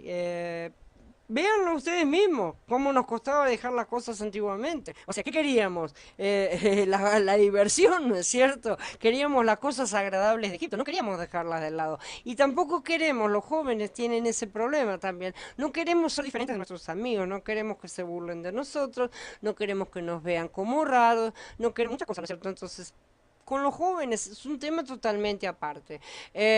¿Y cómo podemos hacer para que los jóvenes no vayan al mundo? Ofreciendo una alternativa. No podemos encerrarlos en casa para que se mueran de aburrimiento, perdonen, pero eso no es justo para nadie. Entonces, ¿cómo hacemos para que ellos tengan un lugar alternativo? Generarlo en la novia. Ese es un trabajo corporativo verdaderamente que tiene que ser levantado por todos los componentes, ¿no es cierto? Todos los que tienen hijos y los que no los tienen también, porque pueden llegar a tenerlos o pueden tener otro tipo de parientes en edades que correspondan, ¿no es cierto? Lo que necesitamos hacer es levantar los espacios necesarios para contención, educación correcta de nuestros jóvenes, de nuestros niños, ¿no es cierto? A la manera en que Yahweh determina y no a la manera en que el mundo determina. Eh, dice Paula y David, ¿cuándo nos encontraremos con nuestros seres queridos que están durmiendo? Depende de a qué resurrección pertenezcan. Hay dos resurrecciones. No todos van a despertar en la primera, así que no puedo decirte porque no conozco la condición de cada uno de los seres queridos. Todos quisiéramos que fueran la primera, ¿verdad? Todos quisiéramos que ser nosotros, ser encontrados dignos de ser levantados en la primera y que todos nuestros seres queridos también lo sean en esa, ¿no es cierto? Pero no sabemos. Habrá una segunda resurrección en el final. Como ya les dije, todas estas cosas son complejas, son complicadas, pero las vamos a estudiar de una manera pantallazo general, ¿no es cierto?, como el plan, porque forma parte del plan y yo sé que preocupan y asustan a muchos de nosotros, y entre los cuales me incluyo. No es que yo me quede afuera de todas estas cosas. Comprender bien, tener una clara comprensión de esas cosas, nos saca los miedos, justamente. Mm, me lo voy a anotar ya para acordarme, César, pero ya lo estaba mirando justamente en estos días, el estudio, ¿no es cierto? Y es realmente un estudio lingüístico, por eso que implica en ese caso. Gracias a ustedes. ¿Alguien más tiene alguna pregunta? Ya saben que los que necesitan justamente este tipo a Maribel, por ejemplo, y a Mili, que están buscando cosas prácticas realmente concretas. El primer paso es empezar justamente con la edificación a nivel no individual, no estamos hablando de edificación, ay, me tengo que edificar, porque eso es lo que generalmente el mundo piensa, ¿no? El cristianismo dice, vamos a edificarnos, y es comer para adentro, comer y quedar gordo así, y no poder moverse. Pero gordo de basura, porque la comida del Padre no nos engorda, esa nos alimenta y nos nutre, sino edificarnos entre nosotros para empezar a elaborar respuestas concretas a las necesidades que tenemos, porque son muchas, ¿no es cierto? Y de esa forma vamos a estar siendo luz, porque cada vez más personas van a querer acercarse a buscar, a utilizar esas respuestas que estemos dando, esas propuestas que hagamos, ¿no es cierto?, de solución. Entonces los espero a todos el sábado. Dice Carla Mili, en lo personal hay que despegarse uno de cosas como las que hacen todos los entretenimientos de cualquier tipo. Para despegarse de todas las cosas, Carla, está muy bien decirlo, pero si no les das una alternativa, es como expulsar a los demonios y dejar la casa vacía. A la larga va a venir el demonio con 7 peores y la situación de la persona que fue limpiada queda peor que la que estaba antes. Por eso es que siempre tenemos que llenar ese espacio vacío. ¿Cómo lo haces? ¿No es cierto? Si estás en el mundo. Hay que dar lugares alternativos digo en cuanto a reuniones y todo lo demás. No alcanza con una cosa individual, sobre todo para los más jóvenes, porque a tu edad tal vez puede ser ya viable porque sos más adulta, pero los otros no son. Y si ustedes se consideran jóvenes, todavía ya no lo son tanto. Jóvenes son los niños, ¿no es cierto? Desde la infancia, ¿no es cierto? Hasta los 20 años. Esa es una edad que es pero mucho más impresionable, ¿no es cierto?, que las siguientes edades. Y en esas etapas también está el problema de que la mayoría van a la escuela. Entonces tienen un entorno que los empuja a muchas cosas. En el caso de cuando somos ya más adultos, el entorno es diferente, porque un entorno de trabajo, por ejemplo, no es lo mismo que un entorno de escuela primaria, y tampoco lo es siquiera un entorno de universidad. Ya el entorno es diferente, a pesar de que empuja, no es en la misma intensidad, por así decir, no empuja las mismas cosas. Sin embargo, sí, obviamente, todo lo que mencionaste son las bases que cada uno tiene que ejercitar por sí mismo. Todos los jóvenes necesitan eso, pero al mismo tiempo necesitan apoyarse unos a otros y hacerlo en conjunto, en un entorno contenido, ¿no es cierto? Gracias a ustedes por la presencia, perdón. Después me dice muchas gracias por la charla, me dice Paula y David. Me quedé leyendo. Entonces, esta es la cuestión. Y esta es la cosa que Abba está mostrando en estos días, ¿no es cierto? De cómo separarnos a todos del mundo. No alcanza ya con tratar de hacer las cosas individualmente. Este es el momento que Israel está siendo separado levantado corporativamente. Así es Israel entero el que sale de Egipto. No eran solamente algunas personas separadas. En este mismo sentido, y lo primero que necesita Yahweh hacer para que salgamos completamente del mundo es levantarnos como unidad, ¿no es cierto? En unidad realmente tiene que estar siendo levantado el cuerpo y esa tiene que ser nuestra prioridad hoy. Dice Mili, es difícil sin estar, sin congregarse con hermanos de la fe, no vean ni experimenten con otros jóvenes. Estamos todos separados en el mundo y esa es la situación actual de todos, porque por eso es que estamos siendo juntados desde los cuatro vientos. Sin embargo, de la misma manera que se pueden utilizar las redes sociales para perder el tiempo, como la mayoría de los jóvenes hace actualmente, también podemos utilizarlas para reunirnos de manera mucho más eficaz y de manera mucho más útil, ¿no es cierto? Estableciendo cosas y bueno, después como ya les digo, si nosotros por ejemplo establecemos una reunión en la cual tenemos reuniones agradables, fornecemos un entorno en el cual los jóvenes se sientan atraídos, estén bien, empezás a tener gente que quiere empezar a ingresar, a participar, ¿no es cierto? A disfrutar de las mismas cosas, ¿no es cierto? Eso es lo que hace crecer y empieza a atraer a la gente también en tu alrededor físico, por así decir. Esa es la manera de expansión que Yahweh utiliza en todas sus cosas. Lo primero es establecer las pequeñas semillas y empezar a hacerlas crecer. No importa si parece que al principio es difícil, todos los comienzos son difíciles, todas las plantitas son pequeños brotes y nosotros no vemos el gran árbol en el que se van a transformar, ¿no es cierto? Así que no se olviden entonces de las charlas para reunirnos y empezar a realmente no solo a conocernos, sino el conocernos es justamente para empezar a establecer todo este tipo de necesidades y empezar a dar respuestas reales a todo lo que debe ser hecho para su obra. ¿Alguien más tiene alguna pregunta? Si no hay más preguntas, voy a dar por encerrada la charla, que me parece está siendo muy útil, ¿no es cierto?, para todos nosotros. Esta parte de Shemot, nosotros hemos estudiado en Bereshit todas las semillas, ¿no es cierto?, y fue sumamente esclarecedor para todos. Para mí lo terminó siendo, terminó de acomodarme todas las cosas de Bereshit, ¿no es cierto?, pero Éxodo en este momento está siendo revelador en cuanto al punto en el cual nos estamos encontrando históricamente, corporativamente hablando, ¿no es cierto? Y está siendo muy revelador en cuanto a los pasos que necesitamos dar para el momento histórico en el cual estamos. Que Abba continúe bendiciéndonos grandemente con todas estas informaciones, todas estas cosas en las que nos estamos viendo y que el Ruach las incorpore en nuestro interior. Shalom a todos hermanos, los espero mañana para la siguiente charla.